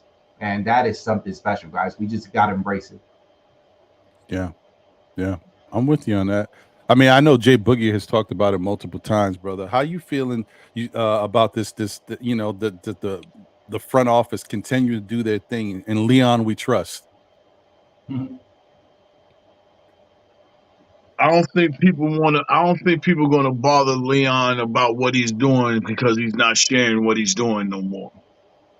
This right here speaks for itself, you know. Sometimes you don't have to be loud or be seen, or you know what I'm saying, when the actions is gonna show and prove what you're doing. And so many years we've been striving, shout out to Ron for, putting together, editing the Weather the Storm, video that I put out and been sending it all over the place. Shout out to Ron. But that weather storm was for so many things that we had to weather through. And I always quote Denzel's line, to get through the rain, you got to get through the mud. We done been through the mud, and this organization we have more bounce back failures than anybody. We strived and we don't try to do so many things, so many different ways over the years that failed us, that we always bounce back and strive to do something else. And with Leon Rose coming in here, shout out to James Dolan for hiring this guy. You know what I'm saying? James been trying. James Dolan has really got it right this time. Somebody that can handle his business, you know what I'm saying, while he just chill and stay out of the way. Leon is coming here and done a magnificent job. Everything he's done, even the turning down the Donovan Mitchell because all the what Danny Ainge was trying to do against us and strip us for everything, just saying no, you know what I'm saying, and for us to outplay them in the playoffs with that squad and then follow that up another year after being the 5th seed, to follow it up, to put a couple of more pieces in hand to allow us to be knocking on the door to number 2 seed. I don't think we're a 2 seed. I think we're already a 2 seed. We've been there. Just injuries. You know, I know it'd be nice to have 49 or 50, but I look at like if we was all the way completely healthy, we'd have been like 61, 62, 63 games this year. Easy. I can't say what Julius, if he would have if things would have been the same, if Julius was here, or we would have been rocking like we rocking. Why not, dude? We was already rocking before he got hurt. Yeah. When OG came here, we was rocking. We was the best team in the basketball. So I believe we would continue on that pace, continue on building, and continue on, smashing squads, and been knocking definitely at them Celtics door, with them being terrified. Like, wow, they here. Yeah, you damn right we here. And he don't told you a long time ago, we here. And it's so good, when you speak of Jalen Brunson, to have this guy amongst this team right here, for him to, to come from Dallas and tell Dallas, no, I'm not, taking that. And, I got big and better plans. I can do this. And for them guys to just, with Julius and Wes and Rose and all, kicking the door up in their building during the playoffs. Now, we ain't looking at Donovan. We're looking at this other dude. We're going to get him, and for y'all, for a number 2 pick, that's all y'all got for us to get this dude. You can have it. Let's do it again. Shit, let's do it again. But this guy here, man, I'm all over the place with Brunson, man. I mean, y'all know I've been saying that's MVP to me. If I was in there, and I'm not saying it because I'm a Knicks fan, I'm saying it because this guy deserves to be the most valuable player in the league in 2023-2024 season. All hands down for everything. I mean, it's never been, I don't know who has done more with less than what this guy has done. I don't know what guy could, bring along uncareer starters like this that's on this roster. Ain't but 2 guys been starters that's on this roster since Julius been gone. And that's Bogdanovich, and he's old, and that's OG. That's it.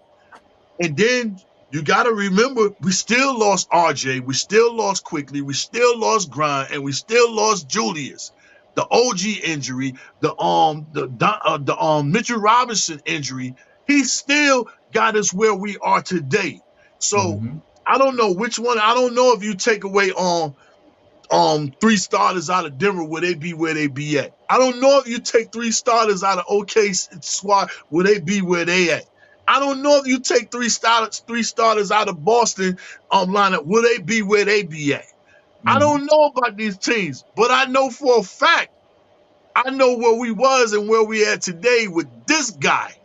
And that's why I promote him as an MVP, a most improved player.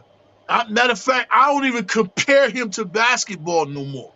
I'm going to compare him to no guy that's played basketball. I'm going to tell you, you know who I compare Jalen Brunson to be? Jalen Brunson is the basketball version of Barry Sanders. Barry Sanders is what I'm comparing him to. A guy with no offensive line that you can't stop. I don't care how many times you blitz this guy, double teams, triple teams.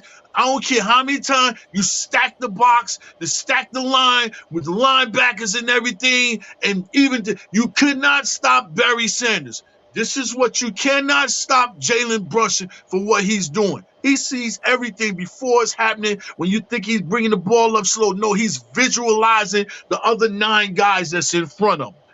When you bring the ball up court, it's 9 people in front of you.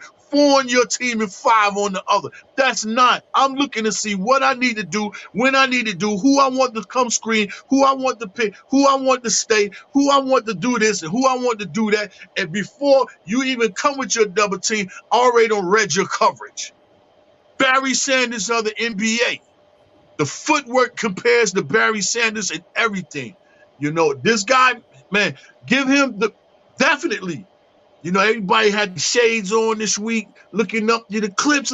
Yo, I had my shades off looking at Eclipse inside number 11 when he went to Milwaukee, eclipsing Giannis. I had my shades off watching the TV so he could eclipse the Chicago Bulls. I had my shades off watching him eclipse Tatum and making sure one of y'all two got to get out of that first team All-NBA. I don't know which one it is, either you, Giannis, or you, Tatum, but one of y'all two got to get out of my way, and I'm putting it on y'all this week. I'm eclipsing one of y'all guys this week because I'm first team All-NBA. Jalen Brunson, man. Facts. 6 times. No NBA guard for the New York Knicks has ever had 6 straight 30-point games. 6 straight. We're the number 3 seed knocking on the number 2 door, but overall, we're the number 8 team overall in the NBA. And if we was in the West right now, we'd be the 5th seed. Stop playing with this guy.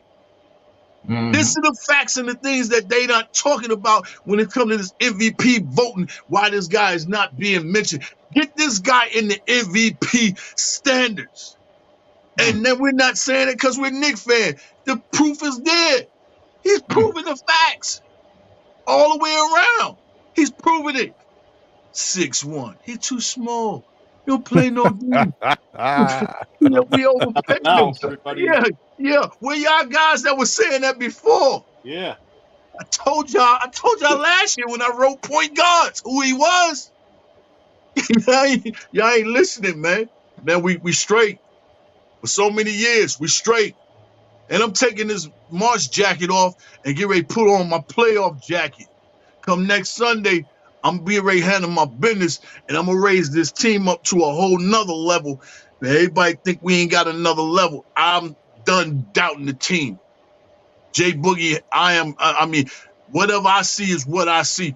I'm so comfortable with the squad. They play together. Fundamentally basketball, playing for one another, cheering for one another, there for one another, loving one another, appreciating one another. Team together, everybody always matters. This is a team. This is a team we got in New York. A team. Appreciate this season they don't gave us. They don't give us a hellified season. Hellified. We're supposed to be sharing this team everywhere. Rock your logos. Rock your jerseys. You know, when you're on your job, where y'all at? Y'all want to talk basketball no more? Why? Oh, I get it. And you don't send the Nets in here. They ain't even got no more games to play in New York. What you thought they was going to win last night to win their last game of the season in New York? No, clean that locker room already out. Yo, Stewie need to get in there. The Liberty need to play. Clean that trash up out of there. Now the basketball team get in there, man. Come on, this is New York, man. It's not the New Jersey Nets city. It's the New York City. I just wanted to say something on top of what Jay Boogie just said. Guys, the level of disrespect that Jalen Brunson named is not top 2 or top 1. It has to be, because just look at Boston. Boston, that you have Tatum, you have Brown, and you have now the unicorn. In Milwaukee, you have Giannis, you got Dame Lillard, you got even the third one, I forgot. Middleton. Middleton. Yeah. Our Knicks are number 2 or our number 1, because there's a debate going between Jalen Brunson and Julius Randle. Regardless, the only one playing right now is Jalen Brunson. The only one right now carrying the team is Jalen Brunson. If the team loses without because Jalen Brunson not being on the court, we don't find it surprising. But when we lose, having Jalen Brunson, that's when we find it very surprising. Because Jalen Brunson, he's figuring it out how to do it. Like, I don't know which game was it. Was it last game or last 2 games where he passes the ball, where a lot of people be saying like, oh, he's selfish. Bro, he passed the ball to DiVincenzo between 3 defensive players. That I don't know if you guys still remember that game, but man, once I saw that pass, I'm like, bro, how can he not be one of the best? Well, that's when he hit the 3-pointer, or was a layup? When he hit the layup? No, it was a layup. It was a layup. Reverse, right? Okay. Yeah. I know which one you're talking about. Yeah. So he threw it underneath, like it was like a pick and roll right between 3 defender, and it's like all 3 of them trying to block it, and it's like, bro, it's too late. Yeah. I mean, I want to say like when it comes to Jalen Brunson, I think sometimes we're not so used to having this type of player, right? So therefore, when we're not used to it, we don't know what to expect on how this type of player will play or what's asked of this type of player. Say what you will about RJ when he was here. Say what you will about Julius when he was here. You know, I'm sorry. I'm Julius when he was playing. I was like, damn, is Julius gone already? Julius is still here. And I didn't get to your question yet, Danny, but we will.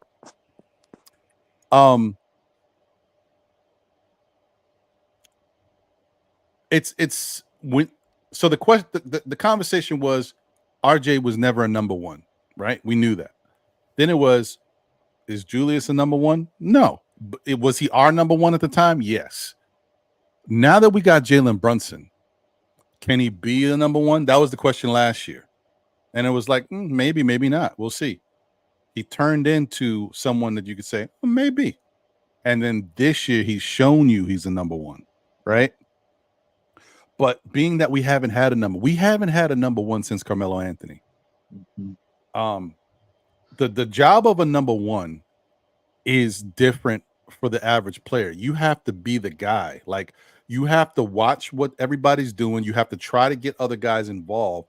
But if other guys are not doing it, you have to do it because you're the number one. If you don't do it, we can't be pointing fingers. We don't have no number ones to do it. It's you. So when people say that Brunson doesn't get other guys involved the way he should, you got to understand, yes, there's going to be moments where he's human. He does maybe focus on himself a little bit more than he needs to. That's natural. That happens to every player in the NBA. But for the most part, he's going to try to get his guys involved. And especially knowing, like, it's tough to even think that when you know he's got two guys that are his boys on the team. He's not going to not try to get his boys involved. So it's like he's going to get guys involved. But if it's not looking good, Jalen Brunson, this is what makes him a number one. I keep telling y'all, I feel like his mentality is a mentality of Kobe or a Jordan. Not that he has their skill set, the mentality. Yeah.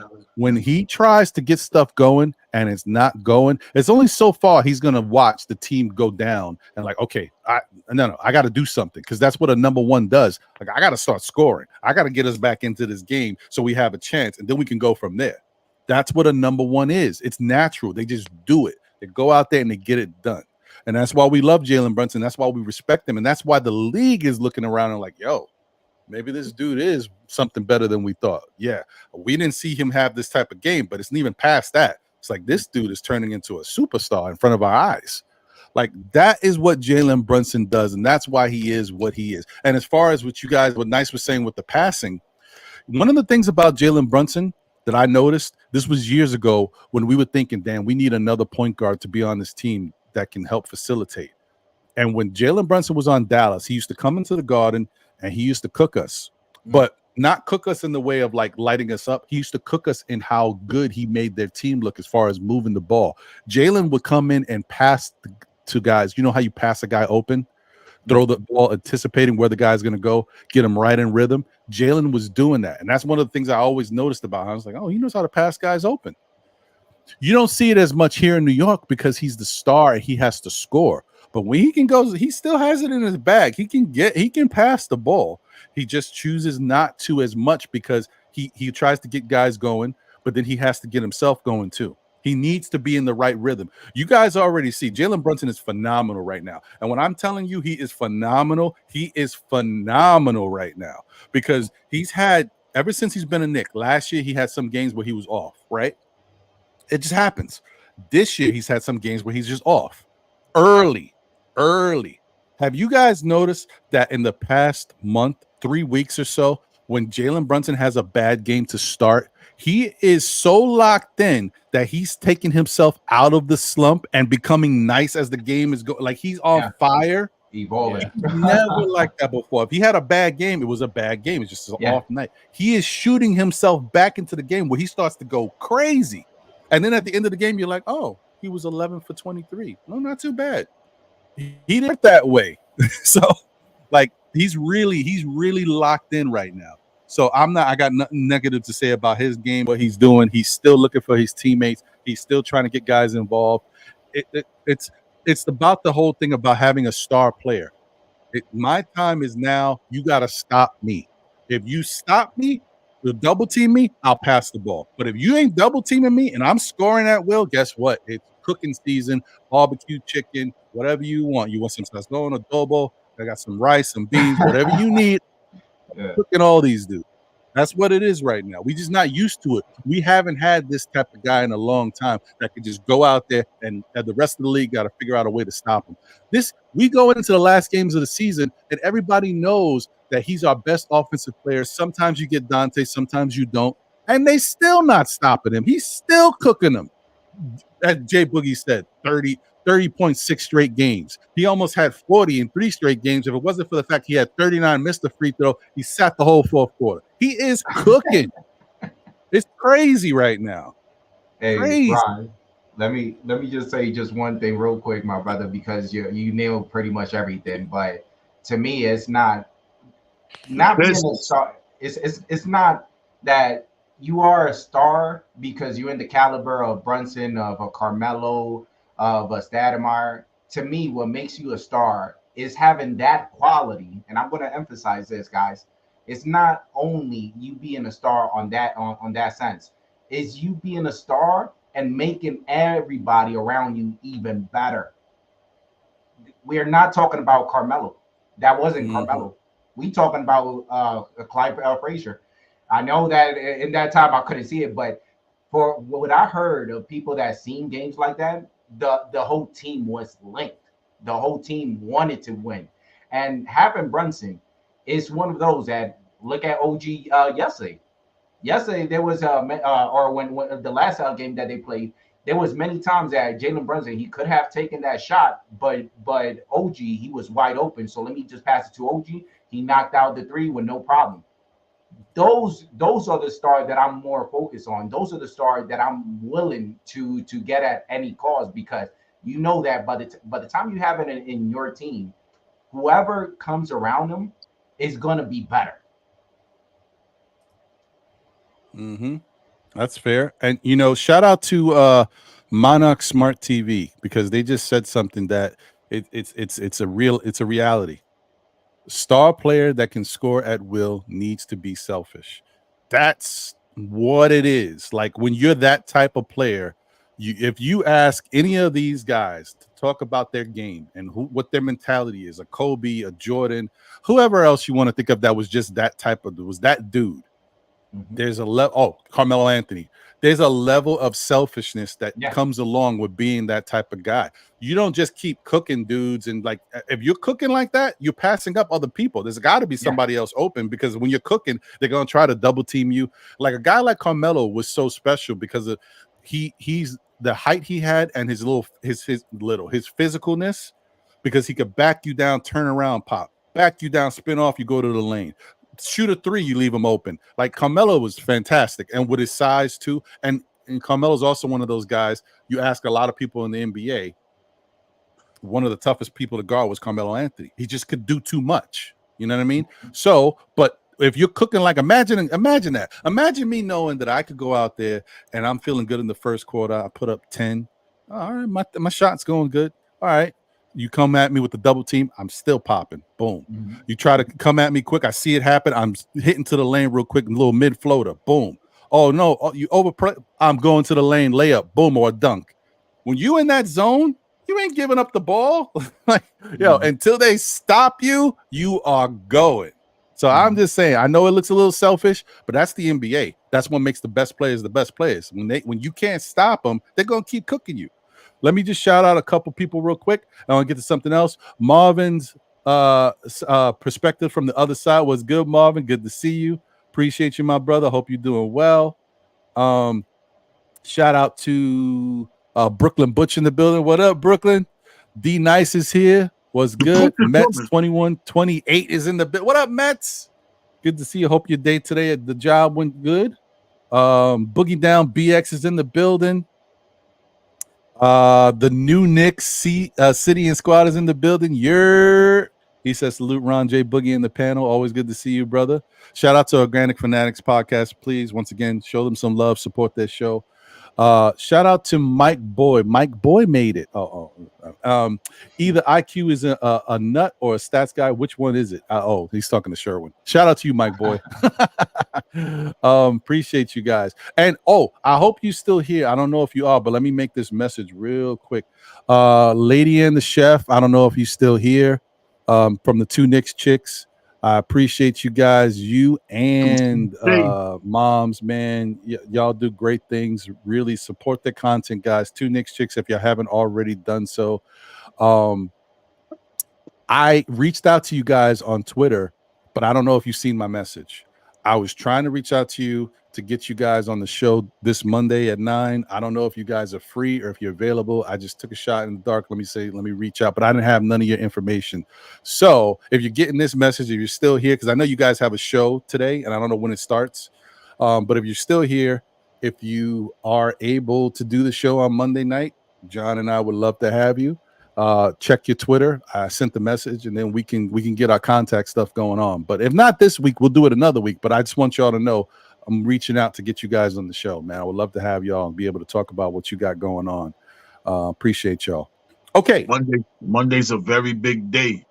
That's the first day after the season. That's the first day of vacation. Monday, that's gonna be a good 5 days of rest that the team can utilize. We're gonna be off all the way to Sunday, so that's some good rest. It was something that I was gonna say. What really made Brunson's season this year? It was the play before the last play against Miami when he didn't shoot the ball, he passed the ball. That stuck with him all year long. And that's why right now, Brunson is like, yo, you're gonna win or lose with me. I'm taking these shots. That right there made him into the really real killer that he's become this year by passing that ball up to an unknown, knowing that he should have shot that ball. And he could have shot it off. We would have been okay with you missing than for you to done what you did. But he's redeemed himself and came back, and that's took his game this year to a whole different level, a whole nother level, that he has reached amongst his game. I just wanted to put that out. Go ahead, Ron. No, I'm with you. I agree. This is things you watch like that. This is how you see the difference in players and what's going on, what's happening. I like that. That's a really good point. And Melo too. Melo might go down in history to the ones that really, really understand about what it is to put that basketball inside that rim. And he might go down as one of the top 4 scorers of all time. All time. Because it's not nothing he couldn't do on the offensive end, whether it was the post, whether it was the mid-range, whether it was to take you off the dribble, whether it's, the tray. It's nothing that Melo could not do. Melo was a bona fide scoring, wrecking machine. And you heard not by 1, but 2, because those were the 3. I can't remember the orders, but those were the 1, 2, and 3 fourth quarter leading scorers was Kobe, Paul Pierce, and Melo. Oh, right. Yeah. And both of them guys said the same thing about Melo. That's the hardest dude I had to check. You know what I'm saying? Because he could do everything. Right. Now Kobe, Tracy was a bigger me. But he's saying checking this dude here was totally different. Paul Pierce said, when you finish checking this guy, your whole body hurt. Right. He never played. This is the only guy that can beat you up with the ball. Everybody else beat you up on defense. This guy beat you up with the basketball. There go to 2CK. They're in the chat. What up, 2CK? Hey, Lady and the Chef. Appreciate you. Well, I mean, I assume that's you. I put my email in the chat, so send me an email with your contact information, and we'll set it up. and get it going. So definitely love to have you on Monday. Even if it's just you, that's cool. But if your mom's is available too, yeah, both of y'all be great, man. So we can chop it up and have a good conversation. It's a long time coming. I've been meaning to reach out to y'all.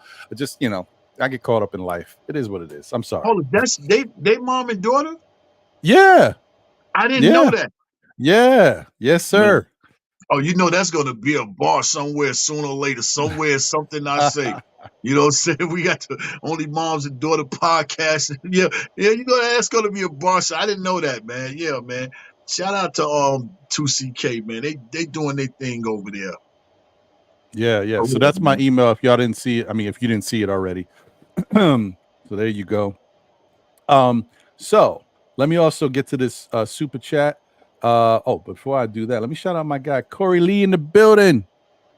I mean, I'm assuming that's C Lee, right? Yeah, that's got to be Corey. What's good? Appreciate you. Thank you for being here and rocking.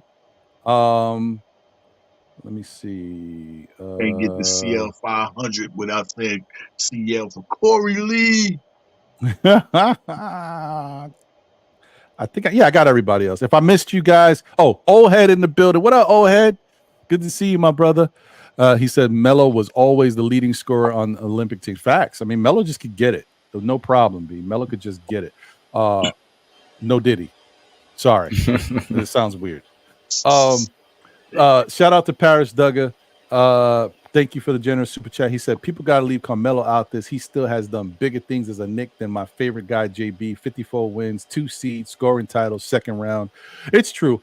JB still got some stuff to do. He's only been here 2 years, but he's looking great. And the trajectory looks fantastic. And another thing, too, let me tell you something. Before these young whippersnappers, y'all know who you are, you young whippersnappers. Before y'all start to shortchange Melo, when y'all look at those overall stats in the end, you know what I mean? Look at the amount of time that Melo played and the numbers he put up compared to the other dudes around the league that you may think is better than him. Look at how many years Melo's played compared to LeBron. You know what I mean? Just take a look. Oh, and even shout out to, I can't stand them, but shout out to Michael Jordan. Say what you will. Look at how many years Michael Jordan played in them numbers compared to LeBron and some of your other favorites. Look at how much more they played than Jordan. Jordan did a lot in a little bit of time in comparison. So keep that in mind.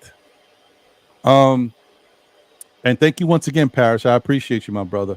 So the other thing I want to talk about, because I think, Jay Boogie set that up so lovely. I didn't even have to put this up there. I put it up after he freaking, teed it up for me. Yes. That's the Brunson effect, man. I see you, man. Oh, and shout out to the Man Cave. What's good? Appreciate you, my guy. Appreciate you. Good to see you. Yeah, man. Listen, do me a favor, guys. Don't read too much into this, man. Don't go crazy. Don't be listening to the Candaces, the Barkleys, the Shaqs. I mean, look, I love them when they were playing ball. They commentators. Sometimes they be on point. Sometimes they don't. I don't really take it for nothing. I'm just like, from what I know, they've always been haters. So, you're just coming around now. You're coming around because you got no choice. But there's still that hate there. I don't hear nothing about the Knicks can't beat Indiana. The Knicks won't do this. The Knicks got that every night the Knicks play. Who's the best guy in the court? Paolo Banchero. I don't want to hear none of that crap. In the end, you know what's real. In the end, we're looking at these teams down the stretch. Who's the team winning the games? The Knicks. We won 4 in a row. Who's the guy averaging 30 points in his last 6 games? Who's the guy almost had 40 points in 3 of those last 6 games? Who's the guy stepping up? And this is peak time right now, folks. Peak time. Stepping up. I don't hear Paolo stepping up. I don't hear you guys saying, Paolo's going crazy right now. I don't hear you saying Tyrese Halliburton is killing them right now. I don't hear that. You know what I mean? I hear Jalen Brunson. I don't hear none of these other names. Even your favorites right now. Ain't nobody in the league. Ain't nobody in the league. You hear me? Playing better than Jalen Brunson in these last 6-7 games. Ain't no right now. If it's your MVP, if it's the Joker, ain't nobody in the league playing better than Jalen Brunson right now in these last 6-7 games. That's all I'm saying. And if you want to take it further, hold on 1 second now. I'll be right over to you. You want to take it further? Brunson had a dud in the 7th game against Miami. He's put up 20 and 10. And that's a dud. 22 and 10, I think it was. Before that game, I think he dropped another 40 piece. Before that game, he had another 30 piece. Jalen Brunson's been cooking. He had one game against Miami, and people are like, I remember somebody in one of the chats was like, yeah, my boy Highsmith shut him down. He had 22 and 10 on a bad game. What's wrong with y'all? Go ahead, Nice. Yeah, so I will say this. When it comes to let's say teams and stuff like that, when we talk about Charles Barkley or Shaquille O'Neal, I think they in a different category. They in a different level. They not saying what they saying because they actually believe it. They understand marksmanship. If the New York Knicks fan base, they're gonna watch the game regardless. If you take away hope from Indiana Pacers, we going against the Knicks, oh man, we gonna lose. So they need a Charles Barkley, they need a Shaquille O'Neal to start saying preposterous stuff.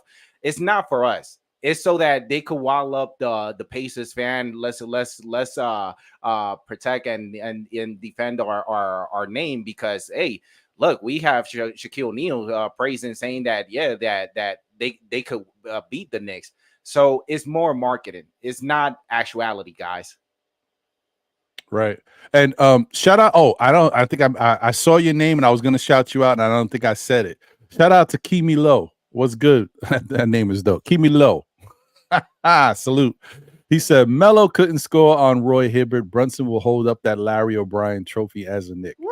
Both can be true. And yes, there was that one game that Roy Hibbert got busy on the block, but it was one game. It happened at the worst possible time. It was a one of those deciding games. Yes, but what was Roy Hibbert doing before that in the rest of the series? Like, nobody was talking about how Carmelo was cooking everybody in the other games. It just so happens it was one of those moments in that pivotal game that Roy Hibbert stepped up. Everybody's got a chance to be the guy.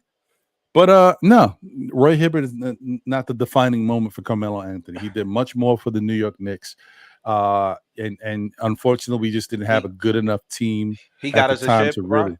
Yeah. He got us a chip. He didn't get us a chip, but so he ain't did nothing. Nope. Nope. I don't want to hear it. Nice is like standing on business. It's chip or nothing. It's chip or nothing. And for what I'm seeing, I'm telling you right now, I understand that there's people that they're gonna protect a name like Carmelo Anthony. Nobody is saying he's not a star, but real champion, real star will make team better. The Knicks, there was many times in Carmelo era, there was a player that was open, he could have passed it, and it will make the team better because more players are more in link. There was many occasions that I seen where players, they gave up just because they knew that Carmelo has the ball, so he's going to take the shot. In the New York Knicks right now, if you make that comparison with Jalen Brunson, it's stupid. And this is what all due respect. Everybody is moving because everybody knows that if Jalen Brunson sees an opening and you really open and you could take the shot with no problem, he's going to pass it. Nobody is stuck in their ways. Nobody is staying in the corner like Steve Novak. Everybody is moving. So that's why I'm saying Jalen Brunson right now is better than Carmelo. And of course, you could say, well, Carmelo, he had so many years. He did this. He still hasn't gotten us a chip.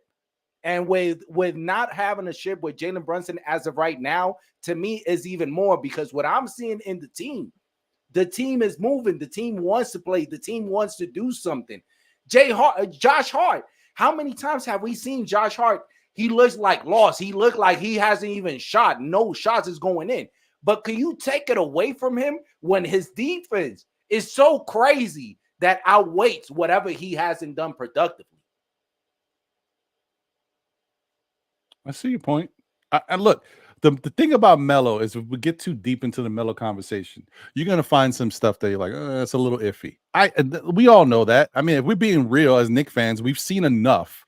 Melo is what you would like to call one of those really incredible basketball players offensively, right? Defensively, he was not a sieve, So I wouldn't say he's bad on defense because Melo had his moments where he would step up on defense. He also had some moments where he did some stuff that I was like, damn, Melo did that. Like coming, chase down blocks and stuff. Melo's done some things. So I don't want to, he's not that. But offensively, he was the man, right? To the point that you're saying, Nice, is the fact that he did bring us a championship. No. There some stuff did happen. Like there was sometimes there's players on the Knick team that were a little immature in their behavior and their mindset, right? So, like, you remember J.R. Smith did some dumbness in the playoffs. Yeah. Amari Stoudemire decided he wanted to punch a freaking fire extinguisher. Like, you know what I mean? Like, certain things have happened that wasn't Melo's fault, that didn't help. And yes, maybe Melo wasn't able to get it done. But I don't want to say that as a knock either, because let me tell you something.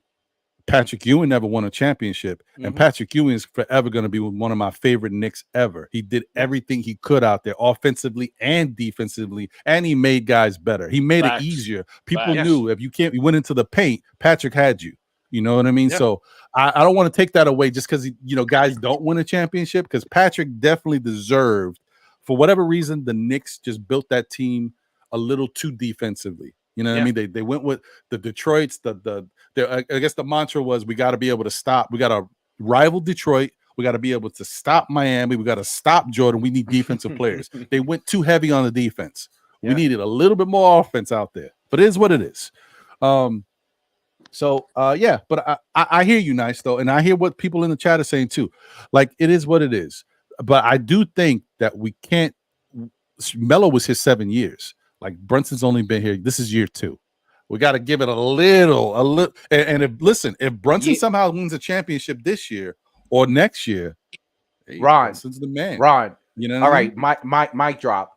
We talking about it's an argument between Jalen Brunson and Julius Randle.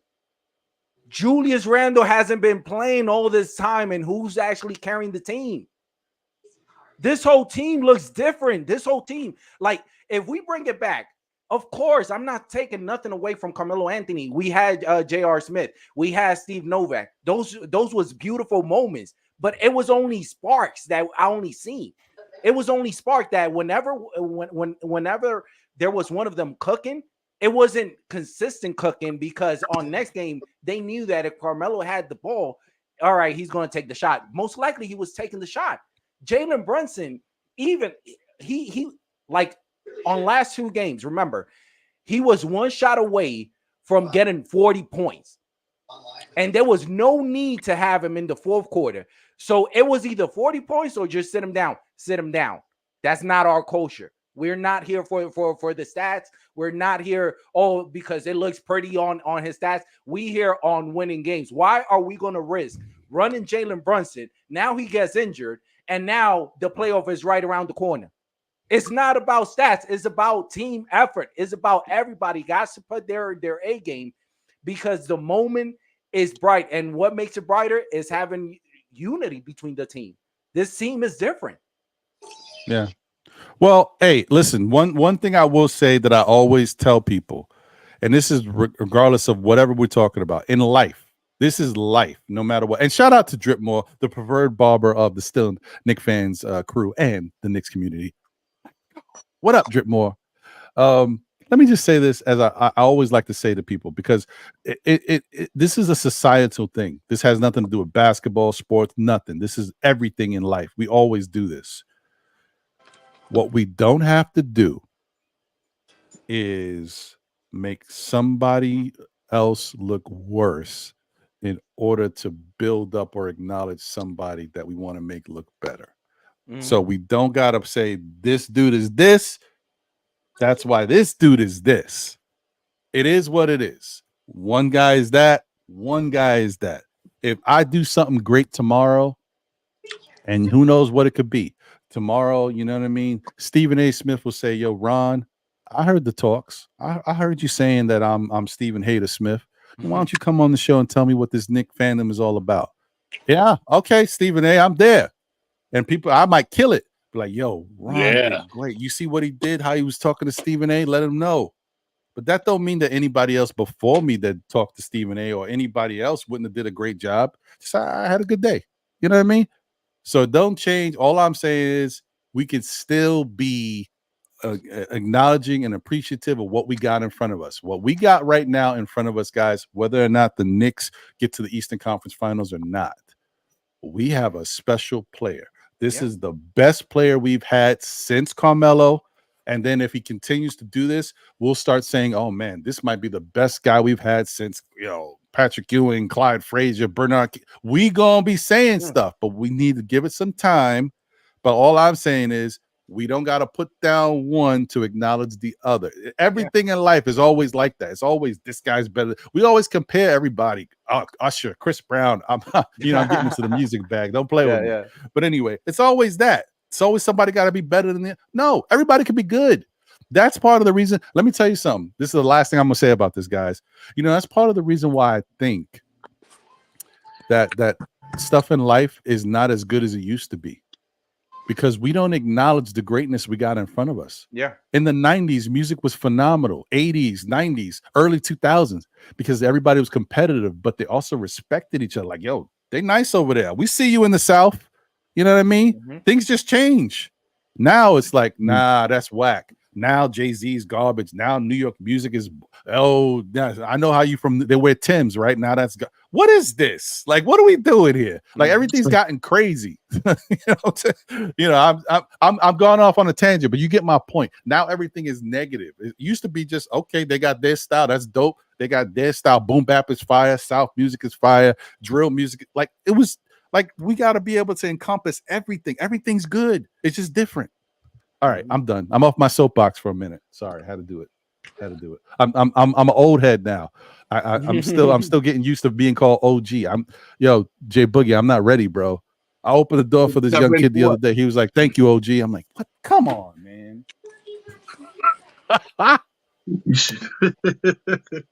The thing is, Ron, go ahead, Jay Boogie. Sorry for that. Yeah, this is a beautiful season. And it's going to be a beautiful watch, for the playoffs and everything. But Jay Boogie, personally, I'm already in the off season. I don't even where we at right now, from where we came from. It's great, but I'm really interested in what Leon Rose is getting ready to do. The next move that's coming, because we are so close. We are eyelid almost closing together close. We are just so close to really winning a championship that I wonder what is his next move, and is it going to pan out? Because we got so much going on. We got a floor general. We got movable contracts. And most important, we still got all our draft picks, our number one.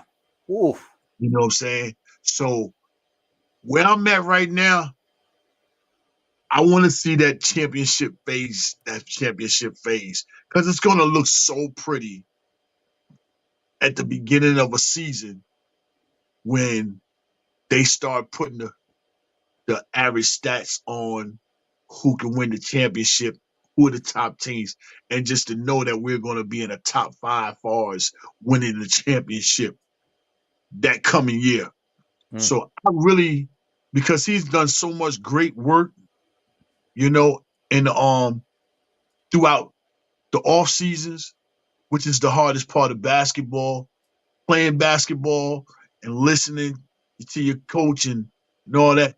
That has nothing to do with you dealing with billions and billions of dollars, and you got to make the right decisions and choices, regardless to what somebody may think.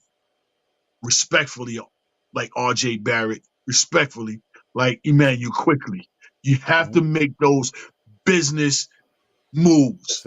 And a lot of people, it was probably more 70-30 against that move when it happened until the actions start showing. The actions start showing of why that move was made. So That's why I'm really, really anxious to see what does he get ready to do, because he's not done yet. Yeah. He's not done yet. You know, in his mind frame, he has not brought that superstar here yet. Yeah. He just brought a floor general who's becoming a superstar in a superstar city. Yeah. That's what Brunson has become, a superstar in a superstar city. But he has not, you know, done what he set out to do yet, which is bring that superstar here. And trust me, it's coming. It's very much on the way. And when that thing rings off, then that's the fighting day. That's the fighting day. This right here, it's a great. This is the day after the one-on-one fight. You know, back in the day in school when the word all hit all in the high school, such and such and them get ready to shoot a one-on-one after that. I know everybody gonna be there, gonna see that. And then the talk came the next day back in the building.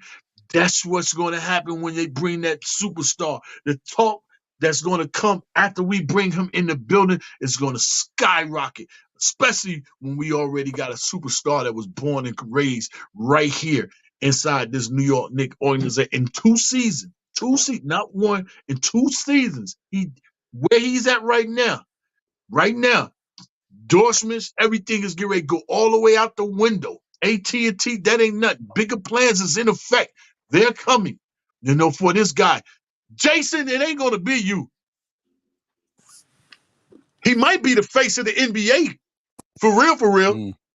Brunson might be on that next NBA 2K. For real, for real. He might be on all that. He deserves that. Yeah, he deserves that. Yeah, if you want to sell, and you doing it for, cut the check and go get your money. Because that's going to go out the window. You put Jalen Brunson on the front of that NBA 2K. You think the other one's been selling? Shoot, that's going to skyrocket. Yeah. If you want to sell, Boogie going to send that point guard's anthem to him too. Yeah, I need that. I need to be on that anthem. Yeah, along with that Mike Breen. I'm sending some records over there. You know, the Knicks don't want them. I'm sending mine on NBA 2K. Since they want to play around, joking and all that. For real. Mama ain't raised no dummy. Rest in peace, mama. Love you, girl. Love you. Listen, man. It is what it is, and R.I.P. moms, man. You know, you raised a good one in Jay Boogie, man. That's why we appreciate him so much. That all that comes from her up above, man. Yes. Shout out to Space Ghost. He said, "Welcome to the OG club, Ron. Game over." Yeah, I'm done. That's right. Ain't nothing wrong with being an OG. That means you got through something. You here, living everlasting. It's true. It's true. I appreciate it. It's rare to me, man. I'm still getting used to it. It's just man, I ain't no OG. Man, stop calling me old and all that. Nah, listen, Jay Boogie I'll be 56 next Sunday, the 21st. 56? Wow. I'll be 56. You look great, bro. Yeah, I'll be 56 years. You know what I'm saying? Living life, man, and I'm very happy who I am. You know what I'm saying, from where I came from, and you know what I'm saying, what I made it through, and to be here, to be blessed today amongst, some of the best friends I ever had in my life. They always say, it's crazy that how you and somebody else can be so close from so far away, and compared to you supposed to be close to somebody that's so close to you, and you're so far away. All my brothers I deal with, on the podcasts, on my sisters, on the podcasts up under this orange and blue, man, it's just not basketball over here. It's a way of life that we got. It's more than basketball. I love rocking with y'all, but yeah, man, I'm happy to be 56, man. Living through lives, man. And so, Ron, man, I'm just, passing on some wisdom, man. Nah, I appreciate that, brother. I mean, listen, I gotta embrace. I gotta embrace it. I gotta embrace it, bro. Well, yeah, stop shaving it all the time. You gotta shave. You know what I'm saying? Don't LeBron it out. let it. You know what I'm saying? Yeah, man, no Beijing over here. You know, Oh. I'm past that phase. Although I wouldn't mind seeing it one day, you know. But I'm just saying. But yeah, man, yo, it's so crazy. And the last thing I was gonna say about that, it's so crazy. I'm not gonna kid you. I'm so out of touch with things. I got real life stuff. Like I'm just dealing with life. The other Right. day, I was like, damn, my birthday's coming up next month, May 18th. You know what I mean? I'm gonna be 48 years old. I was like, I don't know how I feel about that, right?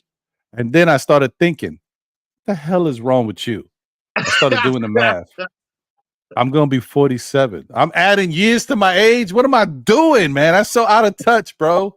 I'm 46. I'm gonna be 47. I'm over here jumping to 48. What are we doing? I was like, I gotta chill. I gotta relax, man. Yo, That's something Crazy. good. I don't even know how old I am. I thought you were like Something 40. good. I know. It's nuts, man. It's nuts. Anyway, shout out to y'all. Shout out to Marshall L in the building. Appreciate you. Eminence Finance Community is in the building. Salute. Appreciate you. Thank you for being here and rocking. And anybody else who tuned in that I may have missed, I apologize. Stanley Mann is in the building. Appreciate you. Thank you for being here. My guy, I am Jarrell is in the building. What's good, Jarrell? And shout out to you once again. Jarrell just had a birthday, so shout out to you, my brother. Happy Appreciate belated birthday, Jarrell. Yes, my guy. Oh, look at that. Another one. Man, Walter Blackman just had a birthday recently. Yeah, shout out to you, my brother. Appreciate you. Let them birthdays ring off, man. Happy New Year, man. Let's go. Looking good doing it. And really, it's apropos. We looking good doing it and looking good doing is in the chat. Salute to you, my brother. Appreciate you. Space Ghost said you're still a youngster. Oh yeah, I guess I am. That's why I'm telling you, it's still a little new for me. This OG talk, like it's my first time kind of witnessing it on the regular. I'm like, I'm getting a little too much of this OG talk. Like, what happened? It happens overnight. That's your eyes. Your eyes are still the youngest thing on your body. You know what I mean? They still see everything in the same lens. I still see everything the same way I always saw it, but it's just not the same. Hey Ron, you know what it is? Yeah, to make the OG club, you have to be 50 and above. So you're not an OG yet. That's what I'm saying. Like, you know what I mean? I appreciate it, but I ain't there yet, I don't think. Is that's why he was skipping a year? He trying to hurry and get there. He's trying to get up there. Yeah, he wants to be that Oh, OG. Wiz, yeah, definitely. What's up, double OG, triple OG? What up, Wiz? What you cooking, Wiz? You know Hey, what I mean?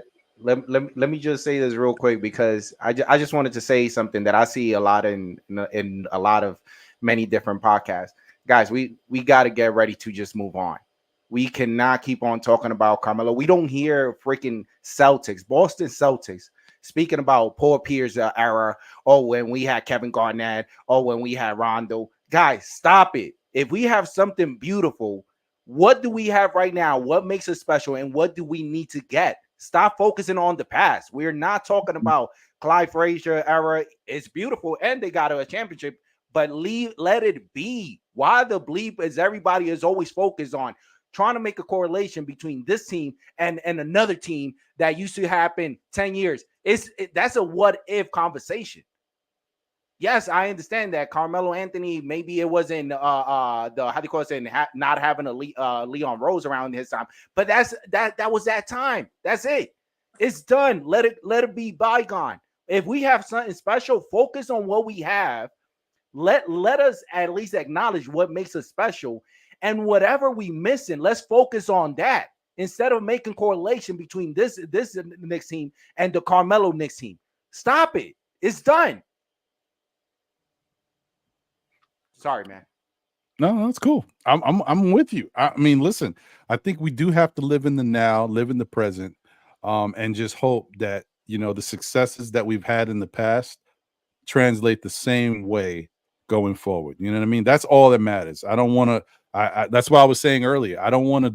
You know, I don't want to big up one person and downplay someone else. It's not the way to do it. Like, because that's just, it's a defeatist mentality. It's not the way you go about handling situations. Everybody can look good doing it in different ways.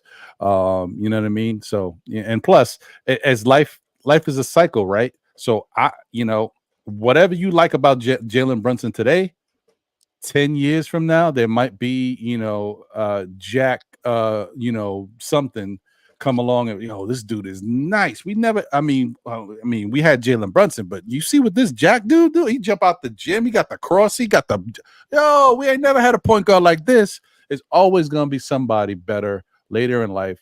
And so you should always continue to acknowledge the guys that did their thing. But that's it. Just understand there's always gonna be somebody. All right. So now that being said, I got one more topic, and then I just want to do a little preview of tomorrow night's game as we wrap up our NBA season this year on the road to the playoffs.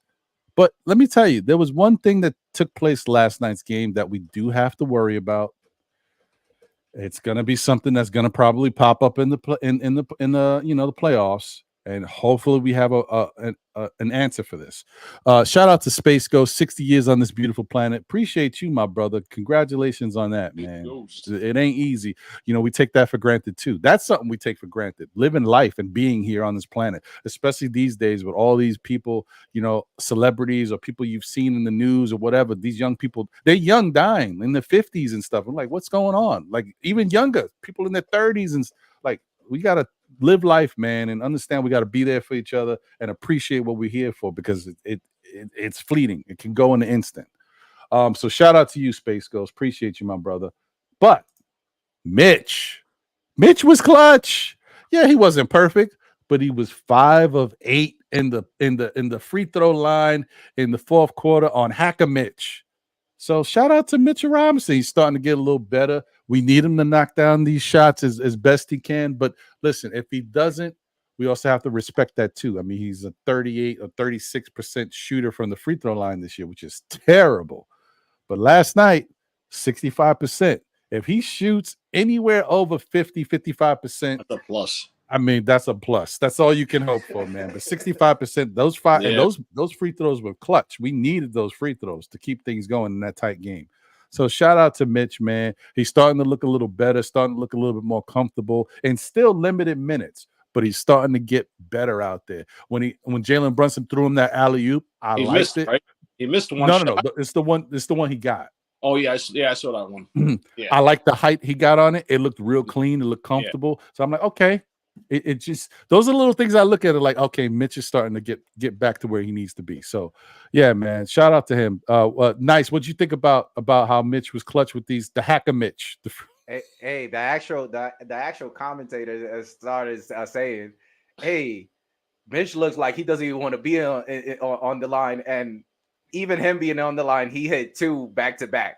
So guys, it's something beautiful that we have. We just got to cherish it for what it is and start focusing on 2 factors. Focus on what makes us better and keep on talking about it. And the things that we missing, talk about that. But let's stop talking about 10 years ago and everything. And if I did mention something about the other guy, it was only to get in and get out real quick. Guys, we have something special with Brunson. Brunson makes the whole team better. And it's not about his 30. It's not about his 40 points. It's about him getting his, but at the same time, him not forgetting about who's playing with him. That's the most beautiful thing with this team. Right. All right. What's your thoughts, Danny? Well, I mean, I know Nice was kind of addressing something else as well, but what's your thoughts on like the Hacker Mitch and Mitch stepping up? He's getting better. He's getting a little more minutes, getting more play. He's coming along. I'm happy for him, and he's moving better. And like you said, that alley-oop, he got up mad high for that alley-oop. And there was another shot. I don't know if you remember that when he went like for a layup thing, and he just missed it and he jammed it right back in. Yeah. Oh, you know what? I heard it. I didn't see it. I was cooking. That was nasty. So, literally cooking. So everybody was cooking. The Knicks were cooking. Ron's cooking. JP was cooking in the studio.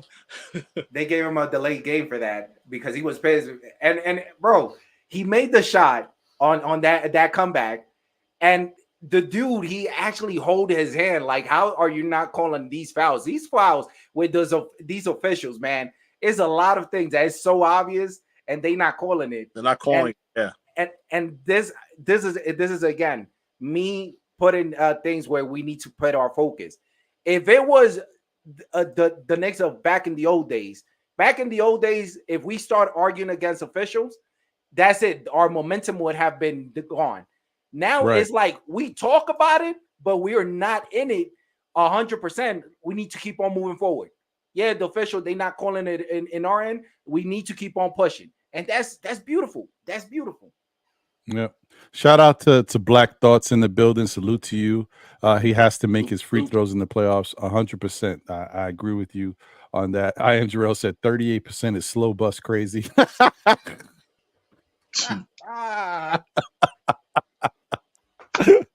Jarrell always know how to make me laugh, man. I don't know how he got there, bro. Mitch was at 40 something, and we were like, yo, he got to improve on his free throws. He even had some moments where he was close to, I think he was at 48, 49.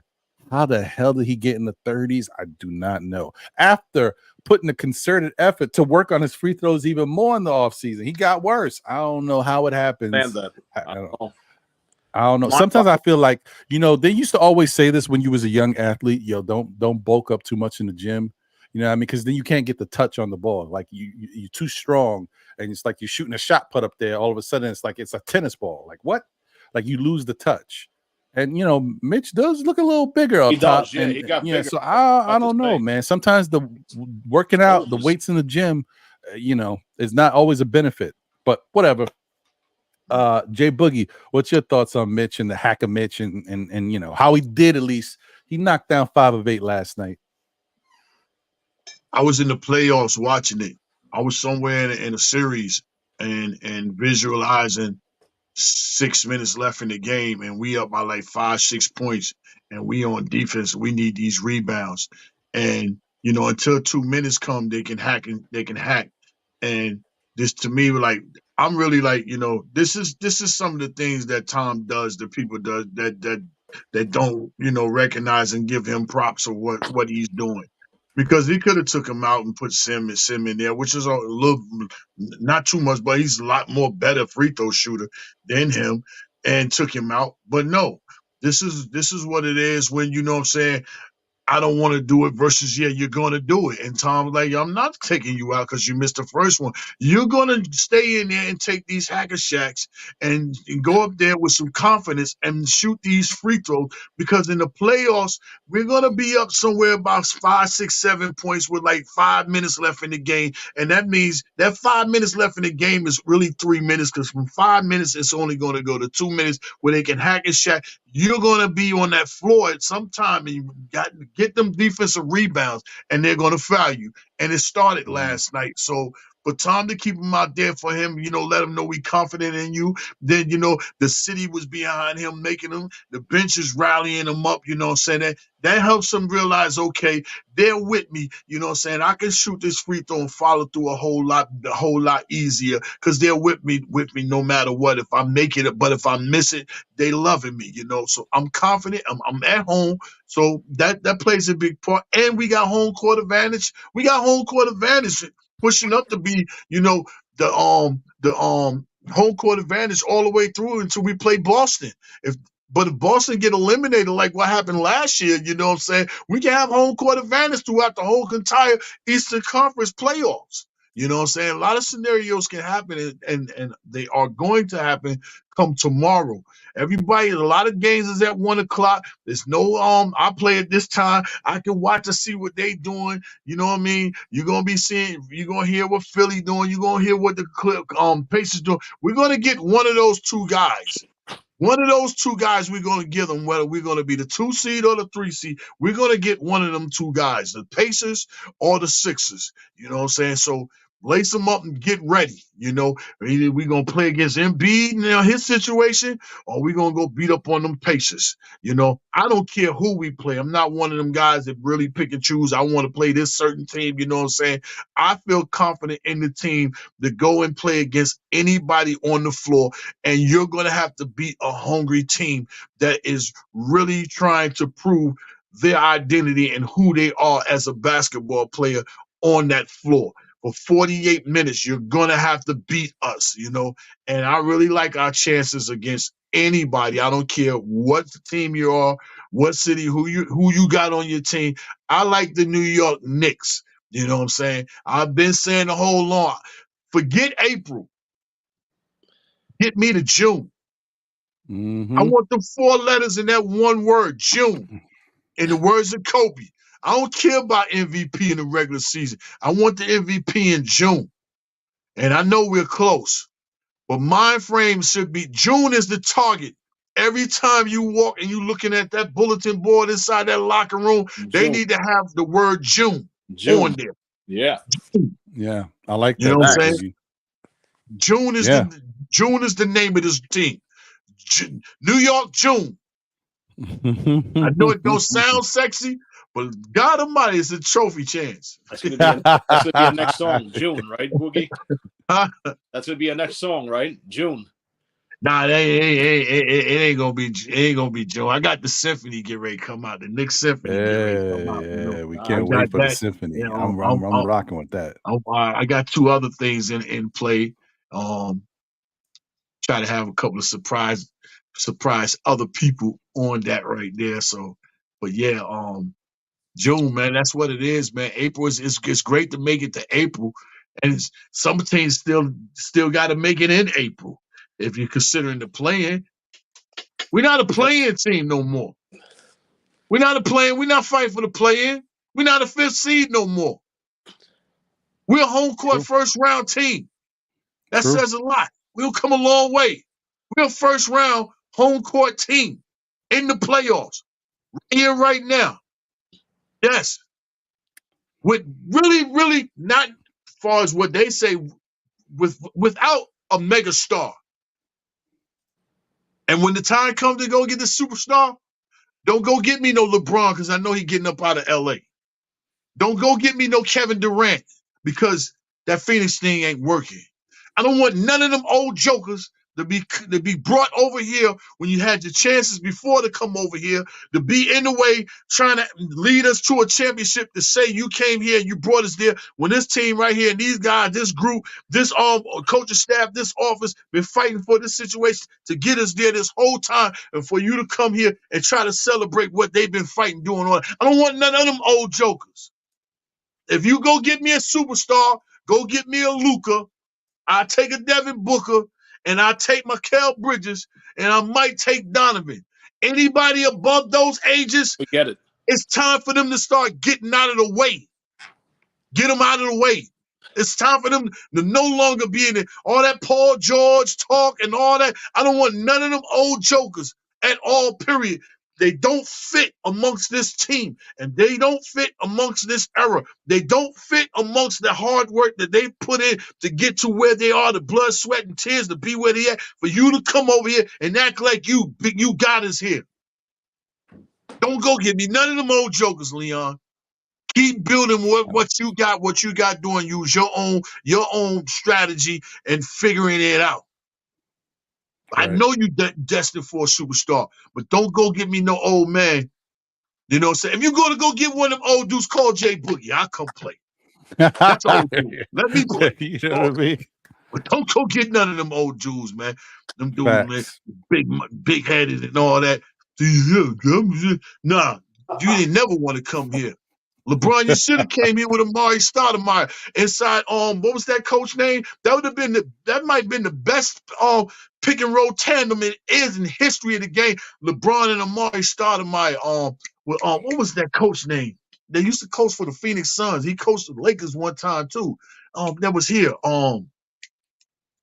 He always ran the high pace offense. Dang, what was his name? D'Antoni. Yeah, he led Steve Nash to all them MVPs and all that. You'd have came up under that D'Antoni, LeBron, and Amari Stoudemire up under that D'Antoni. Oh my God. And I pick and roll channel. You didn't want to do that. So no, we're not drafting Brony. No. I don't want no notes. We do try. The last story we had was Kemba Walker. I'm glad he did the Kemba Walker up out of here. Yeah, I don't want no stories. I don't draft no Brony, trying to get LeBron. None of that. Keep working what we got, man. They work. Yeah, and another thing.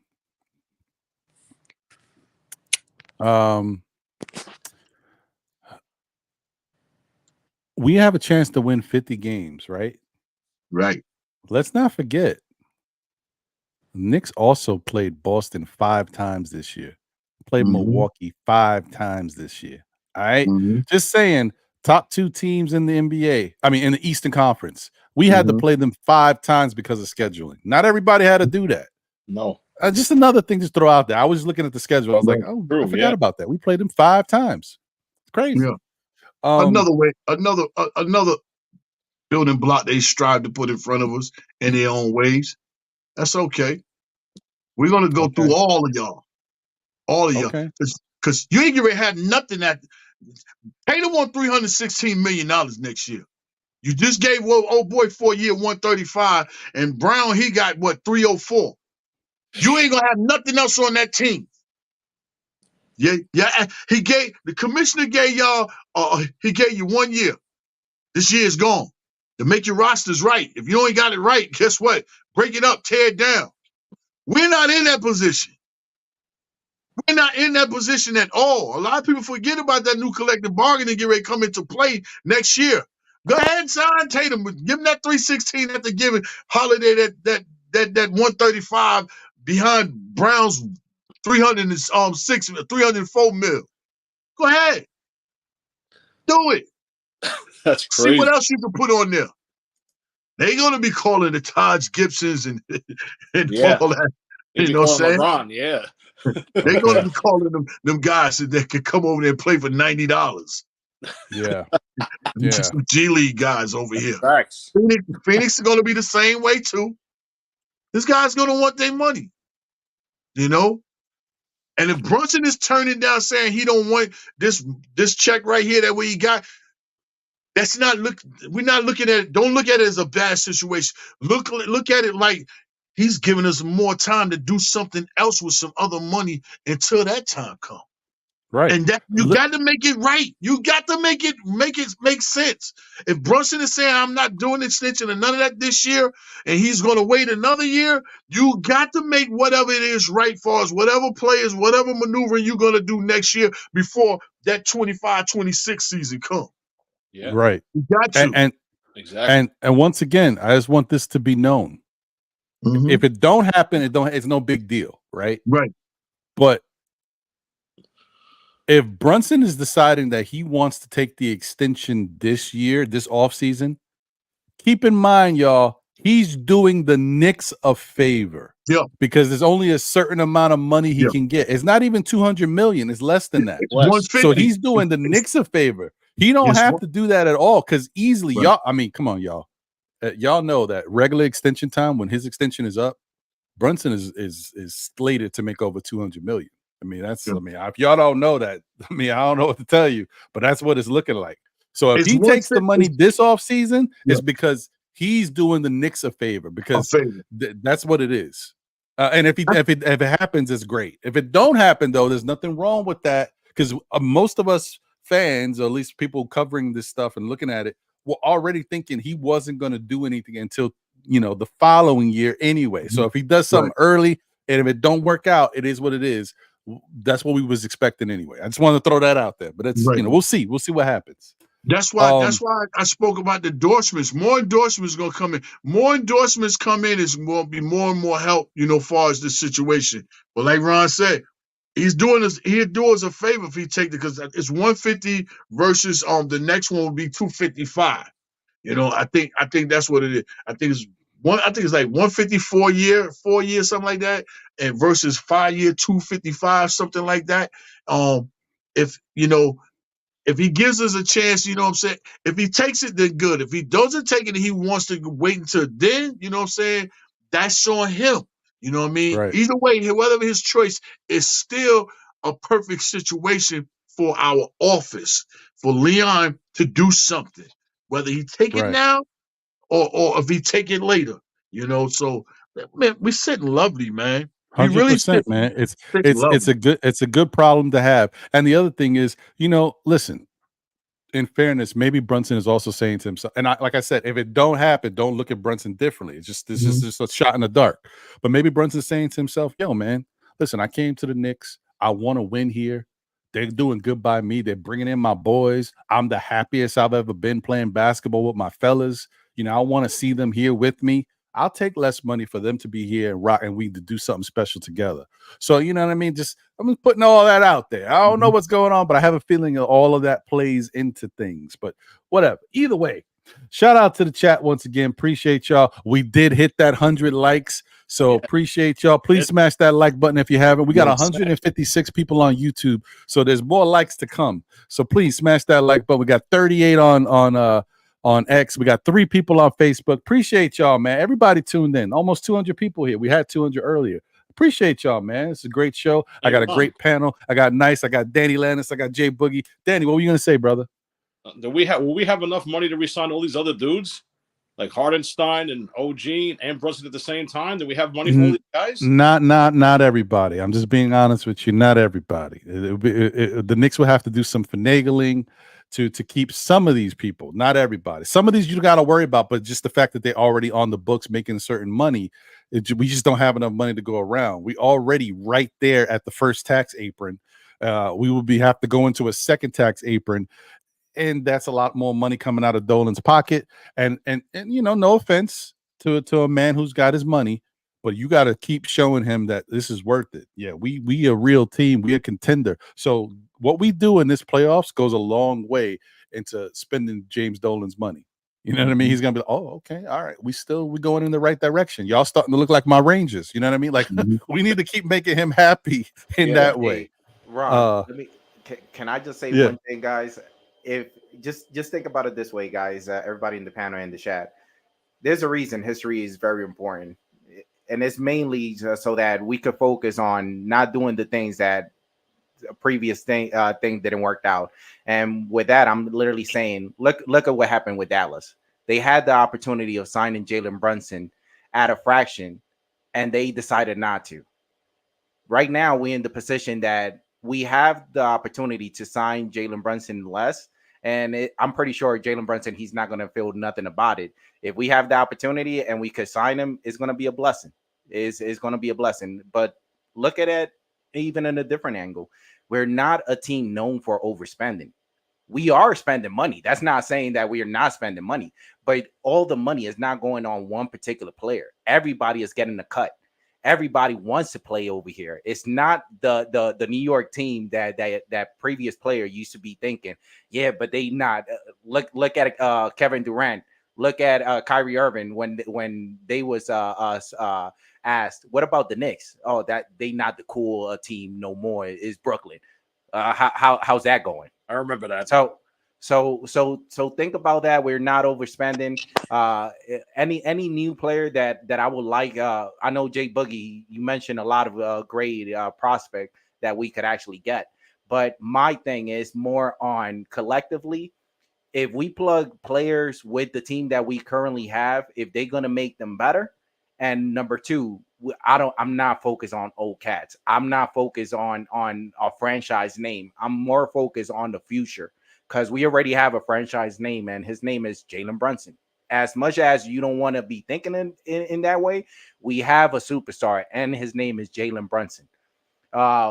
Julius Randle, you're welcome to still come in, my brother. Like we just wish you get better, but I know you guys going to be a beautiful duo.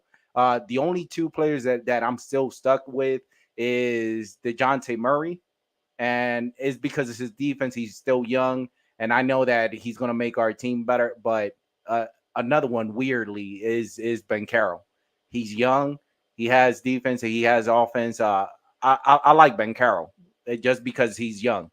And his ceiling is still not there. So that's another prospect that I would like to throw there. Yeah, I mean, listen, I don't have an issue with Paolo.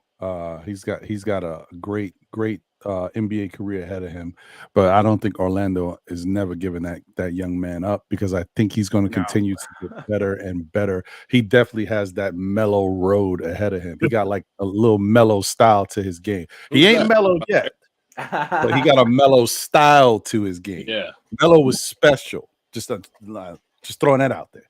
But yeah. And I don't know. I'll be honest with you. It took me a minute to warm up to the DeJounte Murray thing, and then I was on the board. You know what I mean? I was like, captain of the ship. Let's go get DeJounte. But then after time has gone by, And I'm just watching. I really just don't know if DeJounte would be happy with the Knicks. I know some of y'all like, why wouldn't he be happy? Tom Thibodeau would love him. The Knicks fans would love him. He would be playing, but he won't be the man. And I think he wants to be the man. That's the only thing that I'm like, it's the only thing that I'm like that worries me about DeJounte. I think he wants to be the man, and I don't know how he's going to feel because as soon as he gets here, he's already number 2, right? And if we keep Julius, he's like 2.5. You know what I mean? Because they're going to go back and forth. Yeah. But he definitely ain't going to be the number 1 here. I don't care what he does out there on the court. Jalen Brunson has already shown me he's the dude. Okay? So I just don't know if DeJounte wants to. I think DeJounte wants to take that next step and be the man again. He had a chance to have his own team with San Antonio. For whatever reason, it didn't work out. And then he had to go to Atlanta to be second fiddle to Rayford Trey Young over there. Right? And then he's realizing, hey, when Rayford's not here, I'm the man. So, you know what I mean? I think he wants to be the man. So, and then with Donovan Mitchell, Donovan Mitchell has been the man. And I think Donovan Mitchell has also gone through some like a learning curve of real life hitting him, going into the playoffs, having the team getting knocked out, going into the playoffs with a new team, having the team getting smacked in the first round. Like, okay, I'm the dude, but maybe I could be better with another dude. You know what I mean? So I think Donovan gets it a little different. Plus, he loves New York, and I think it's different with him. Hey, but Ron, DeJounte, I just think DeJounte's like, ugh. What about this one? And somebody pointed him out. His name is Greg. I forgot about this guy, but what about Anthony Edwards, guys? Listen, I have a better chance of winning the New York State lottery than the New York Knicks getting Anthony Edwards. Of course. I think what they say is like 20 million to 1 or something. I don't know what it is, but I would say if Minnesota would to let Anthony Edwards go anytime soon, they would be looked at as nuts. Anthony Edwards is super special, and he just needs a little bit like a level of, it's hard to say because I don't want to disrespect him, because it's not disrespectful. There's just a level of basketball maturity that Edwards doesn't have yet. And I'm not saying that he's immature as far as his antics, nothing like that. It's just, you know, when a guy's playing in the league who's nice, you learn how to maneuver, right? And as you get older, you mature, you keep the reps, then you got all your spots on the court. Like, I'm good here, I'm good here, I'm good here. You know, when the defense tries to play you, okay, you want to double team me here? Yeah, I'm not knocking it down.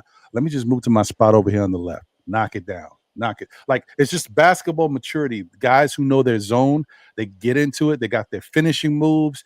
And I just don't know if he's there yet. He can do everything on the court, but once he gets that, I'm unstoppable mode, that's when you know he's there. Like the guys in the league, they know who they are. LeBron, it took him some time, but when LeBron got it, you knew LeBron, like, you can't stop it. Yeah. Kobe, Jordan, all them guys, they get it.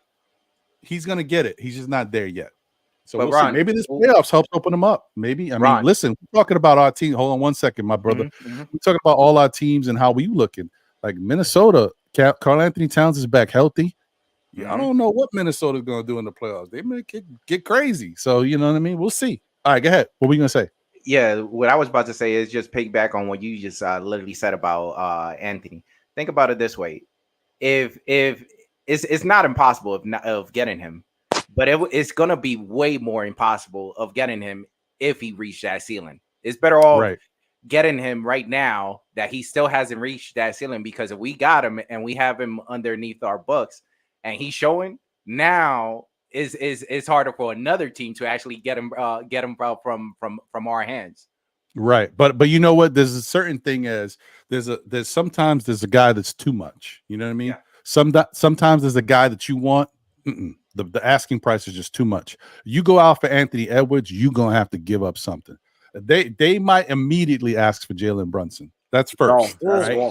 That's first. No. Okay, so how you feel about that? Because they're not taking. Look, you ain't giving me. I like Dante, but I want Dante. I want Julius Randle. I want all your picks. Give me who's your best cheap player, Deuce.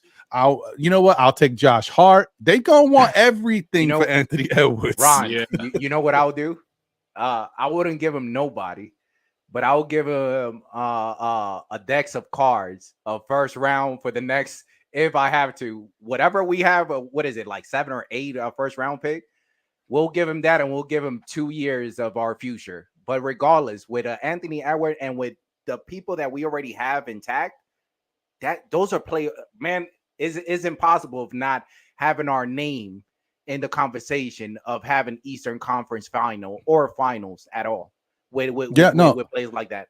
He would make the team incredible, bro. He would not only give us that scoring, he would give us the ability on defense with athleticism, and most importantly, he would give us that star power. That's next level star power. Like, could you imagine a team with Anthony Edwards and Jalen Brunson as the legit team? You can't stop that. One or two, you're gonna get cooked. So yeah, but it's not gonna happen. To get that, you need some hell of a trade. Everybody else has got to go, and then you're gonna have to how am I gonna piece the rest of this team together? That's how it has to be to do something like that. Exactly. So the only way to get Anthony Edwards would be free agency. You would have to woo him and hit him with the Knicks would have to go back to free agency 101 and figure out how to actually bring in a top tier talent, because we have struggled. Because after all these stories I've heard about the Knicks trying to bring in talent and what we've done in these free agencies, we are trash. So we would have to do something different, except for Brunson. That was different. But anyway, let me shout out a couple more. Go ahead, Jay Boogie. I just want to shout out a couple more people real quick, and then I wanted to get to this Knick Bulls preview for tomorrow, so we can get up out of here and enjoy the rest of our day. It's still kind of nasty outside. It's cloudy. It's windy, still, bro. Windy out. Yeah, and it's not that sexy with the temperature either. So it is what it is. Shout out to y'all.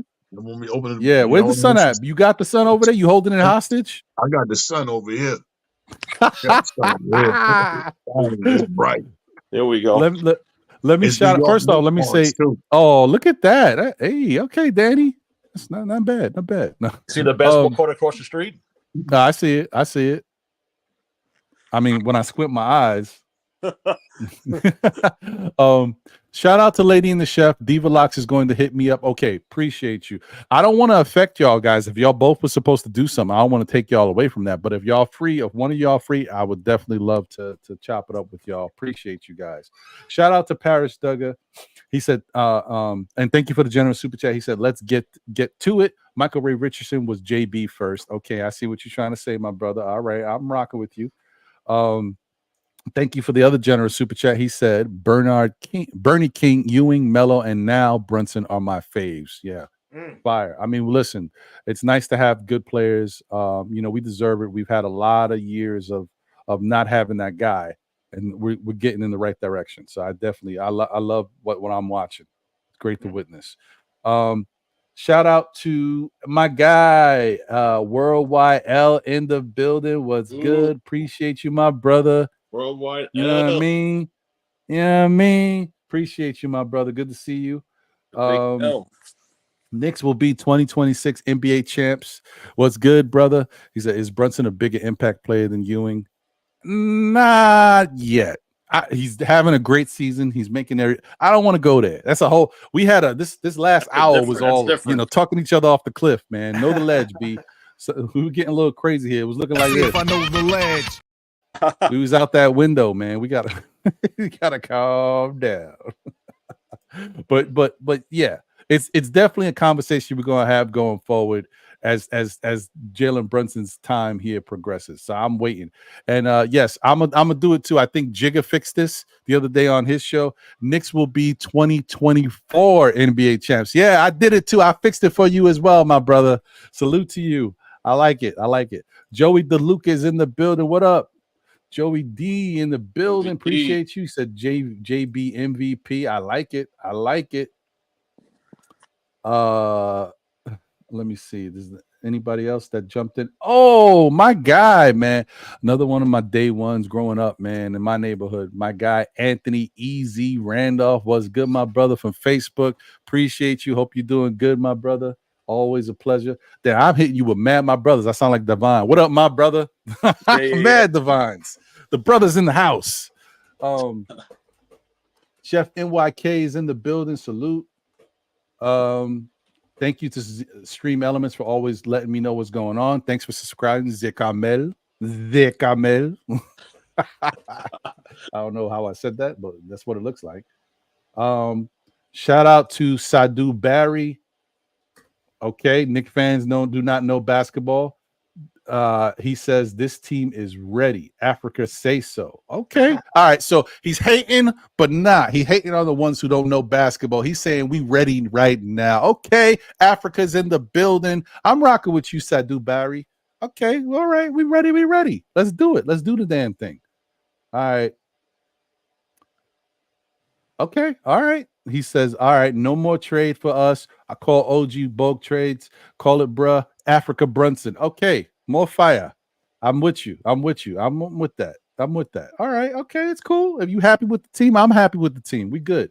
Anthony D is in the building. What's good? Appreciate you, my brother. The real AD. Yes, the real AD, Mr. Old School Knicks himself. Shout out to Good to see you, brother.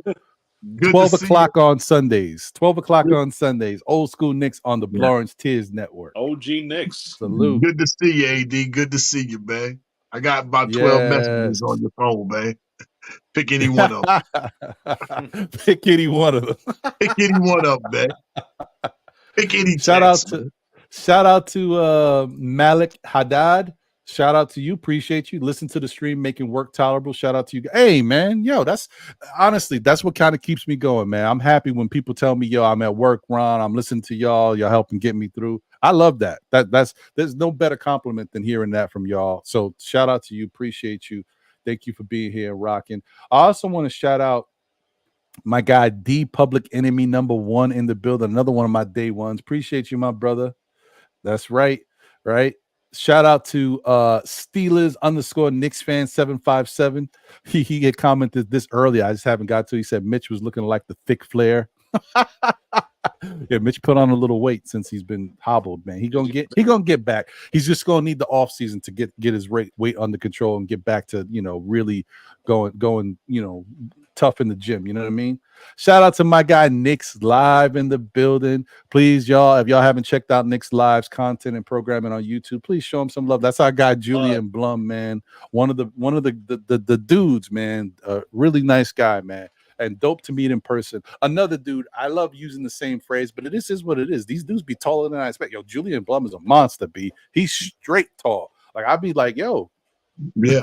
He tall, bro. And he's this big in case you don't. Yeah, man. If you never catch seen you in a bear hug, bro. Yeah, if you've never seen Julian before, Julian's the biggest guy inside my Christmas video that's rocking with us. That's the biggest guy. Shout out to Julian, man, for coming through, man, rocking. And I gotta come rock with you on your show too, man. I talked to Cully, so just let me know, man. Just let me know, man. Anytime, man. There you go. Facts. First off, yeah, man. Oh, I was just about to talk some crap about Cully-O's. Now Cully dropping videos and he gonna be big time. I ain't seen Cully in the chat. And then boom, Cully. What's good? Cully, the man. Cully got that new he got that new video out there swerving, man. The song is a banger, man. Please go support that guy, man. Anytime he drop anything, man, please be involved with it, man. The dude is lyrically talented, man. The dude can sing, the dude can rap, the dude can ghostwrite. Hold on. I didn't mean to say that because I know y'all twist. He never ghostwrite for me now. I'll tell you, we ain't gonna do that. Nah, but yeah, man, Cully, man, man, go support that guy, man. Everything he do, man. You know what I'm saying? Multi-talented type guy, man. That really needs to have a deal somewhere, man. And if it's up to us to help him get where he need to go, get where he need to get to, we need to start, treating him like that, man. Because he's like a Brunson of the rap game. He needs his flowers, man. Yeah, he deserves it. Facts. Cully. The only thing that ever stops Cully is Cully. If Cully got other things where he can't focus, that's the only thing that stops. When Cully puts his mind to it, Cully goes. B, y'all got to check Cully's stuff out, man. And just go to _ Cully _ CULLEY _ on Instagram and go check him out. Show him some love, support. Check out that video. See what he got going on. Let me put that in the chat. Boom. Let me see. This is Cully's Instagram. You need to have Cully on the rap report too, man. Yeah, Yes, I'm calling you sir. out, Cully. Yes, I'm calling sir. you out, man. I gotta Calling you get out. Cully on. Cully got some business now. Like, yeah, there you go. That's Cully right there. That's his Instagram. Yeah, man. Go show some love, support. Y'all, it's fire, man. Cully's always straight talented too, bro. He said it's on his YouTube as well. Okay, cool. Dope. Knicks 100's in the building. What's good? Appreciate you, my brother. Always good to see you. My guy with the beignets, Mr. New Orleans, Mr. Jarvis LaFleur is in the building. Says salute to my guys. It's still Knick fans. Ron, John, Jarvis Jose. Much LaFleur. love, my brothers. Salute to Nice, Jay Boogie, Danny Landis. Let's go, Knicks. Yeah. Appreciate you, bro. And then this is just for Wiz. Okay, I'm doing it just for Wiz because Wiz wants to say the best part about today is that I haven't seen Ron dancing. You know what? You right. But let me get myself in the mood.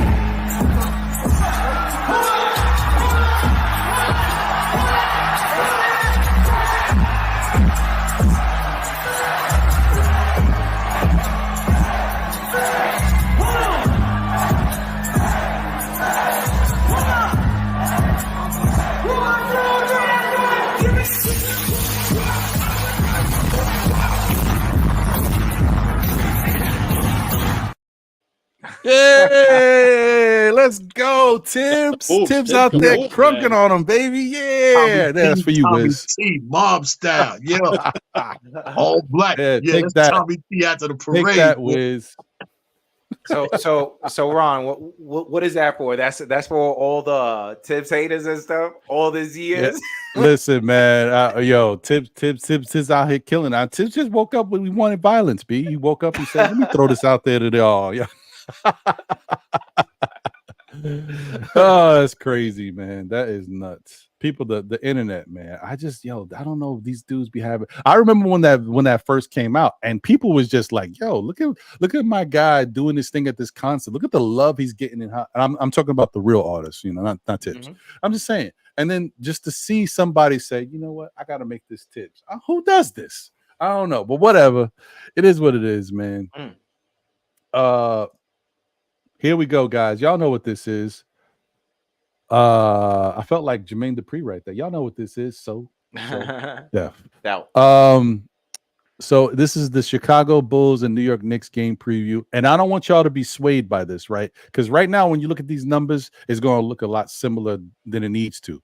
The Knicks are better than the Bulls, okay? The Knicks numbers have taken a dip because we've been without guys for a while and our numbers have dropped down. But we are not, this ain't a mirror, okay? This is not who we are. We're a little better than this.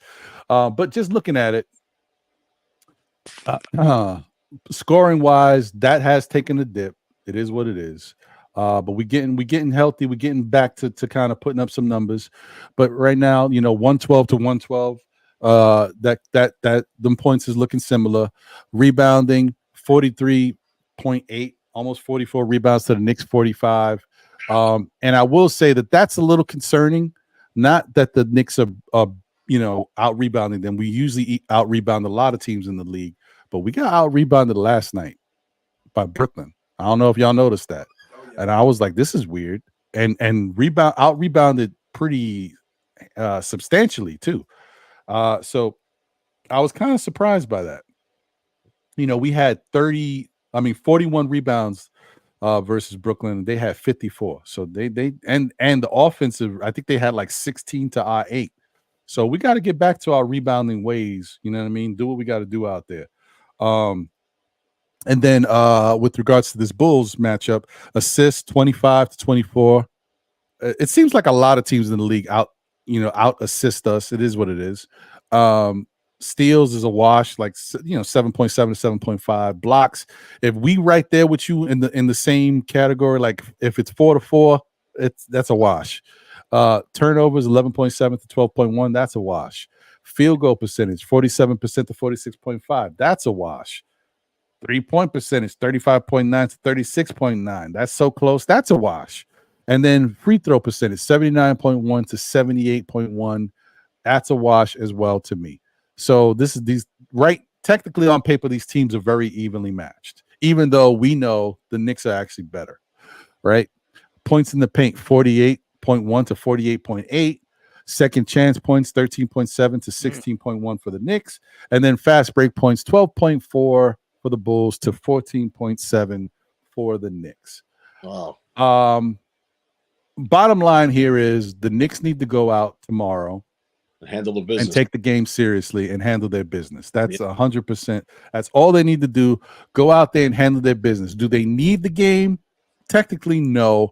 But if things are so close that the Knicks could still fall to the 5th spot, I think it's enough to say, let's just win our game and lock up the 3.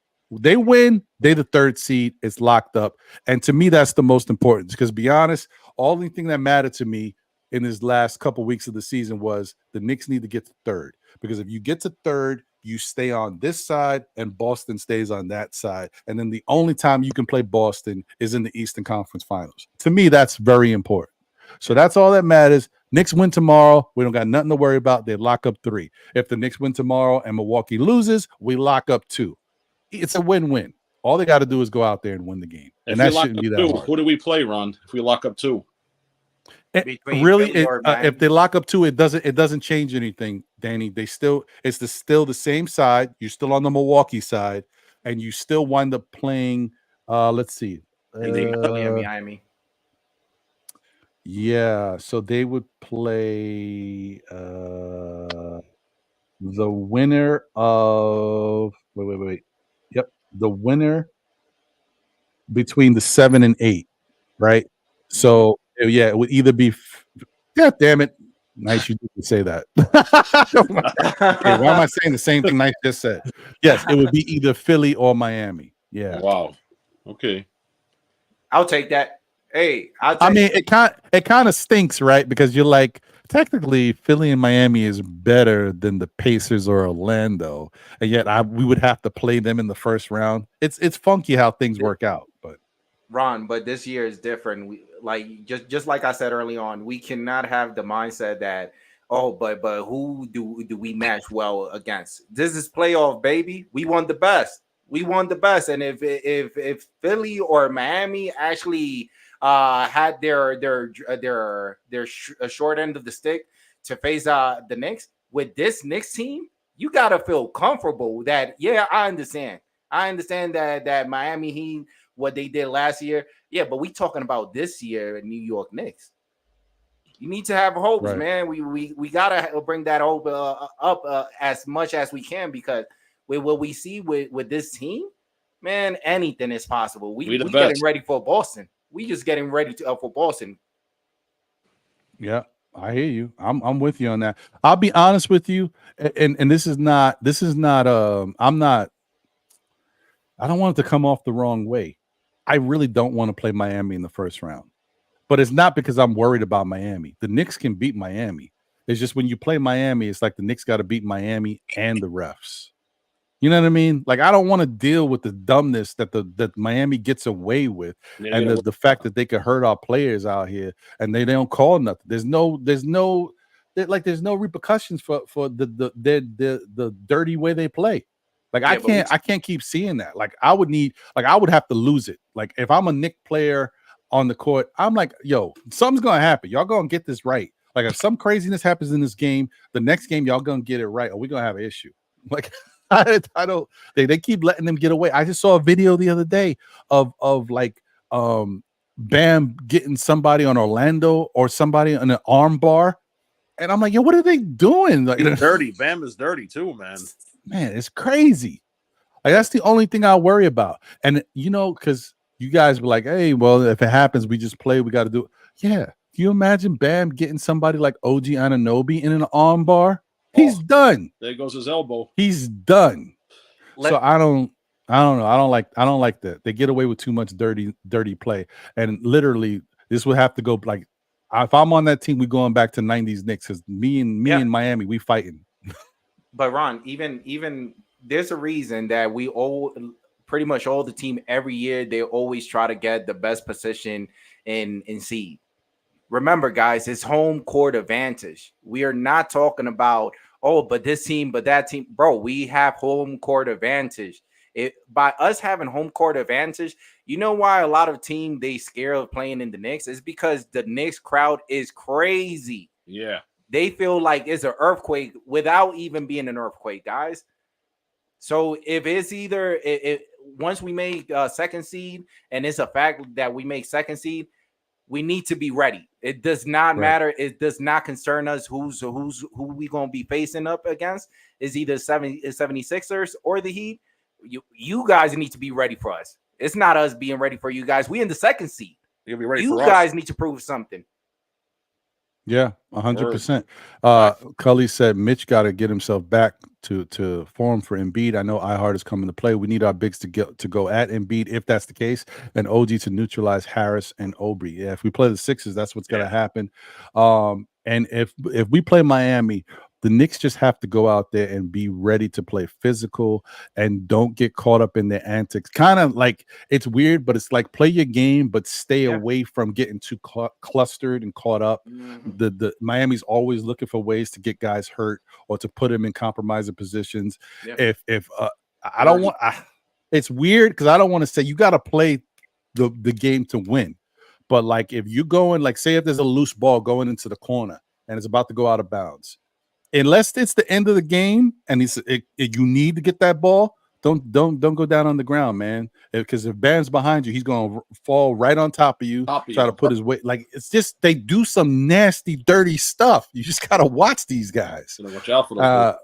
Yeah, the best thing the Knicks can do is just go out there and beat the brakes off of Miami if they have to play them. Beat them up early, put them in a position. Yeah, put them out of put them out of their misery, like put them away early. So it's because the close games always when Miami can do their little dirty stuff and really kind of get to you. But if you can keep the leads on them and like make them play from behind, force them to always make adjustments, I think that's the best. Because outside of the fact that they play dirty, outside of the fact that they step up in the playoffs, they are a well-coached team. And whatever game plan that they come up with schematically, it usually is really good and it works against teams. That's the reason why they were able to get where they got last year, because they know how to come up with a good plan. Anthony D says, no, Ron, Bam taught them how to play nasty when it counts. Yeah, I guess. Yeah. Yeah, Danny, what were you going to say? What happened to Hardeston? He didn't play yesterday, right? It was just I think it's just a game of rest. And remember, it was back-to-back games. Okay. So the point is, like, that you give Sims a little burn. It doesn't hurt, and you allow Mitch to continue to get his minutes. So it was that was actually a good moment of rest and a good substitution. If you're going to do it, that's when you do it. Because when the playoffs start, Hartenstein's playing. Yeah. But what about if Miami wins the next game and Indiana loses? Doesn't it change pretty much everything? Because now Miami, if I'm not mistaken, now they turn to be in the 6th seed. So that's another thing that we cannot be focused on certain things, because those teams between Indiana, Philly, and Miami, all three of them, they close.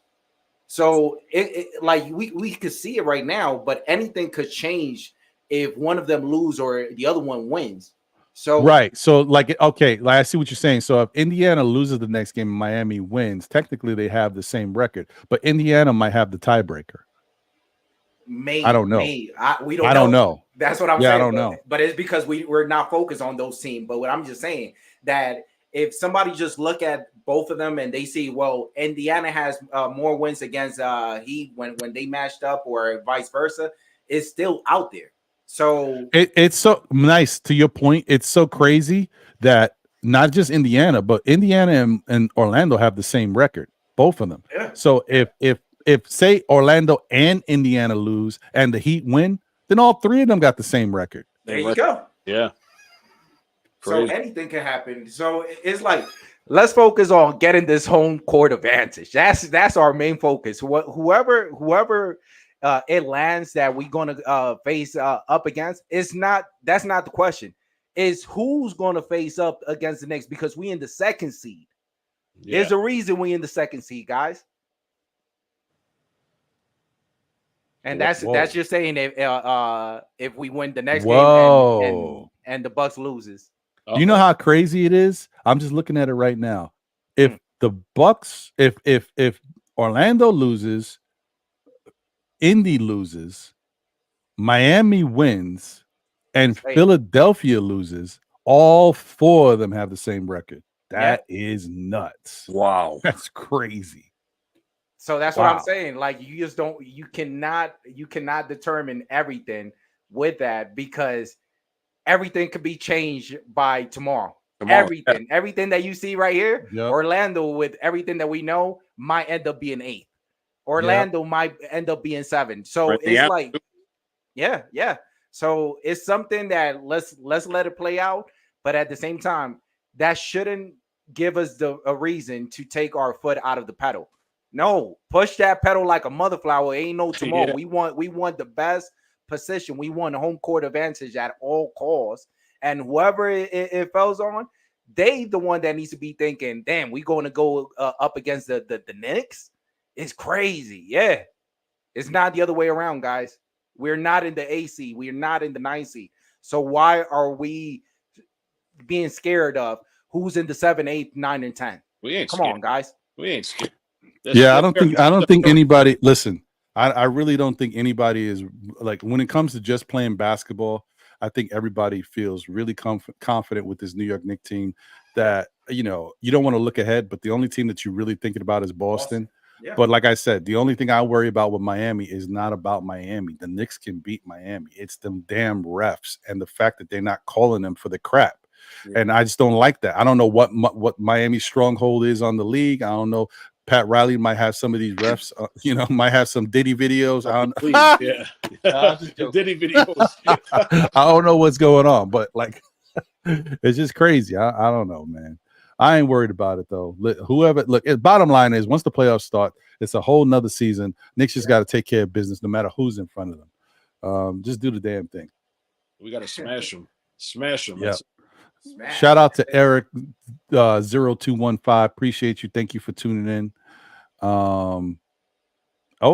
Sadu is predicting Knicks versus OKC in the finals. That'd be interesting. I think teams are fearing us. We're not fearing nobody. Everybody's afraid of us now. Yeah. That's what I like it. Yep. I like it. It's a nice position to be in, man. We gotta enjoy it. Yeah, and this is what, like, I mean, look, what AP is saying is very real, man. They try to downplay it. It's like the black eye of the league. That betting and stuff, that the underneath stuff that be going on with these refs, bro. We got no control over that, and let me tell you something, it's a problem. Yeah, but you know, saying, Ron, on top of what you just said, I'm just piggyback on this, guys. Just make the correlation between this team and years ago. I'm talking about 5, 10, 20 years. Mainly the Knicks, whenever we are getting our focus on, there was a foul that was supposed to be called and you don't call it, our momentum leaves.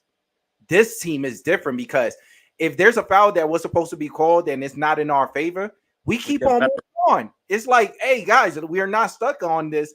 We still got the game in our favor. Let's make it happen. You know how many times, I'm pretty sure, that the Knicks got so many people that was betting up against them. You know how many times the Knicks has shown them something different, because as much as the ref wanted to do something else, hey, man, but the Knicks kept on pushing through. Yep. We can't make it look more obvious than what we making it look like already, because it's too obvious. That's what it is. They're not letting it take us down. We keep playing. We're not getting played bad because of bad calls. Yeah. And I'm sure Tom Thibodeau's going to have this team prepped and ready to go. We got a lot of time. Like, that's the benefit of doing what you got to do. You get that time to rest. You don't got to play play-in and play extra games. And you just have, get some practices under their belt, get a good game plan together. And also understand that whoever your matchup is, they're going to try different things. They know that you're dealing with two guys actually that are coming back from injuries. Like, it's so easy for them to do something to affect Mitch and his ankles. It's so easy for them to do something to affect OG and his arm. Yeah. Take it easy. Watch these guys. Be careful out there, and just do what we got to do. As we stay together and we out there healthy, everybody got a problem. That's the bottom line. Everybody got a problem if the Knicks stay healthy out there. So you got to just be smart about it. Man, I want to see Denver versus the Knicks. Give me a chance to actually watch them over here. I mean, that'd be different. That'll be different. And like that's one of that whole thing. To be the man, you got to beat the man. Woo! Oh, sorry. But yeah. but Ron, even let's look at it this way. This season, there's a lot of things in many teams that gives you a way of thinking that anything could happen, anything is possible. So I'm not counting off Denver. I'm not counting off another team like OKC. But at the same time, if you put both of them, just both of them, OKC and Denver has the experience. So it could be different once they start playing and they're not comfortable with the hype. It's something that they never seen it. Denver already seen it, so it's easier for them to adjust. So I'm just saying anything can happen, but at the same time, with the team that we have right now, man, we gotta be feeling blessed, bro. Hey Ron, I'm curious about Dallas, and that him and Kyrie and Luka have been tearing it up together. Yeah, it looks like they finally that weird mix has finally clicked, and they're really playing well off of each other now. So they are definitely something you got to watch. They're kind of dangerous, and let me tell you, that move that they made at the trade deadline to bring in a little bit more defense has helped. They've got a little bit more of that defensive identity. So some of them close games that they may have played in where they couldn't stop the opposing team because they didn't have enough defense, they've got some more defense now. So they're looking like a better team, and you got to worry about them. The only thing I will say that is always going to be an advantage that the Knicks do have is, like, a lot of teams decided to continue to build offensively, and they didn't put a lot of onus on defense. And the Knicks did put some onus on defense, and therefore, when the Knicks are healthy, they probably have the best defense in the NBA. Yeah. And that's their hook. That's the only thing that they can really depend on going into the playoffs. That, it's in a league where you're playing against all these NBA stars, sometimes it's not easy to, even with good defense, it's not easy to stop them. But if you can slow them down just enough and you've got your own offensive firepower, you can be in a chance to win each game that you play in. The only thing is that Jalen Brunson has a lot of heavy lifting to do. Yeah. He can't take days off. He's got to keep playing at this high level for the Knicks to win. Another reason why, if they're successful in the first round, second round, I don't know how you don't give Jalen Brunson the MVP. He's got to do so much for this team in order. Like, if Jalen Brunson don't score well, Knicks is in trouble. If Luka Doncic don't score well, I mean, Kyrie could be cooking. If Denver don't get what they need from Joker, they got other players that have stepped up that play for them. They got guys who Jamal Murray. They got guys. So I don't know. Like, to me, I look at that and I'm like, I just think it's a lot. I think it's a lot. No problem, my brother Jay Boogie. You know, I appreciate you here, man. I thank you for the fact that you were able to come in and chop it up with us, my bro. It's always good to see you. The closer for real. The closer. Appreciate you, my brother. So yeah, man. I mean, that's pretty much all I got, guys. Another good show, a really dope conversation. Thank you, Ron. You know what I mean? Love being able to chop it up with you. It's another fun Saturday. Let me just get around to you guys for your final words. Danny. Final word. We get the victory. 50 wins. Let's go. We go in there, we take care of business, and we get ready. Everybody's fearing us now. It's coming. The Knicks are coming. Beware. I like it. Beware. I like it. What's your thoughts? Nice final words, my brother. Yeah, final words is salute to everybody in the panel, Jay Boogie, and everybody on the chat, brothers and sisters. Guys, let's just be positive. I know that every year, but every year it's getting closer to this year. And I could only imagine what's going to happen with next year. Haven't you noticed that every year we getting better and better? And it's just going to make it even more closer, or it's going to put us in a position where it's closer for us to make it to the Eastern Conference final or to even to the final. But with this team, I feel so comfortable with just saying that we ready. Let the other team 7, 8, 9, 10, or even 6 and 5 figure out what they have to do, but they need to be worrying about us. We don't need to be worrying about them. They there's a reason that we in the third or in the second seed. Right. We I'm with you. We have Jalen Brunson, the Terminator, on the team. Mm-hmm. Yeah. Protect these two cats at all costs, Jalen Brunson and OG. Yeah, because I noticed 100%. that OG, he's going to protect Jalen Brunson. That's why I say protect OG. 100%. I'm with you. Once again, we already talked about it earlier today. When OG Anunoby is on the floor with these New York Knicks, they're 19-3. You cannot not have this guy out there in the playoffs. We need OG. that level of success is unheralded. You need that out there. So shout out to him. Shout out to everybody in the chat. Thank you guys for being here. Thank you. Once again, shout out to Douglas Connor. It says 50 wins. Let's go. JW's in the building. Salute. 50 wins. I like it. John Smith is in the building. He appreciate you. Thank you, man. I don't think I missed anybody. I see Wiz and he's talking some crap. You messed up my day with that link. Get out of here, Wiz. Yeah, man. Appreciate y'all. Thank y'all for being here once again. Thank you. And once again, I wanted to. No problem. Thank you for chopping it up with me. Well, we'll see. Looks like we'll have at least one of the two Knicks chicks on the show on Monday night. So tune into that for SKF Weekly. It'll be our last SKF Weekly of the regular season this year. I mean, we'll still be doing them. It's just to be the last one of the regular season. And so we'll go from there. Once again, I want to say tune in tomorrow. Should be a little after 1 or so. Going to be on the State of the New York Knicks podcast with our guy State, live from Harlem at his family's liquor store. So John and I will be up there chilling, doing some talk. It'll be a pretty cool experience. I'm looking forward to seeing our guy State once again in person and being at his family spot. And then next week, once again, Saturday, Know the Ledge, the playoff edition, will be an all-star cast once again. All your favorite, we try all your favorite content creators if I can get them. It might be a little less people this time around, only because I want to be able to have some really good conversations and give people a good amount of time to speak. But it'll still be an all-star cast, all-star panel of people, as long as we can get them, and they're available. So I got to keep doing my due diligence and keep reaching out, making sure we got everybody in line. Yeah.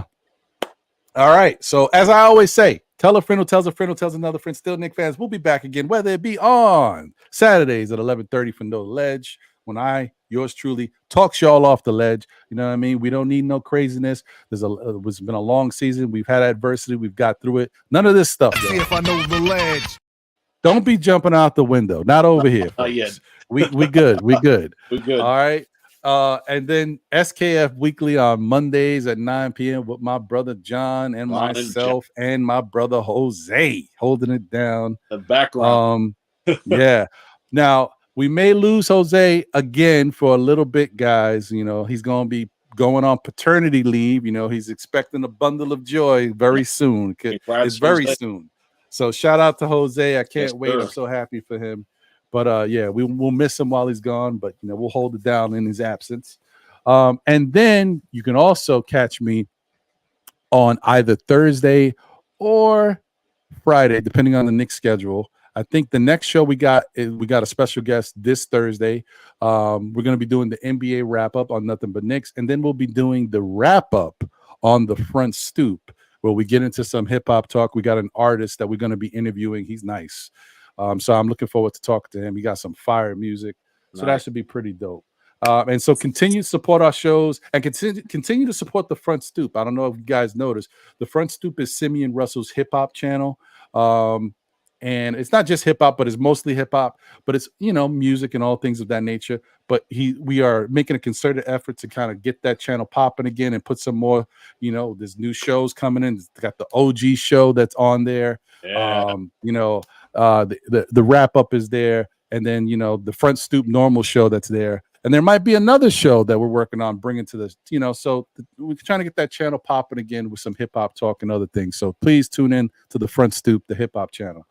All right, that's it. I'm long-winded. I'm out of here. We're gonna do it for the one time. One time for your mind, one time get us in the good spirits. Once again, let's get our guy going. Let's go, Tid!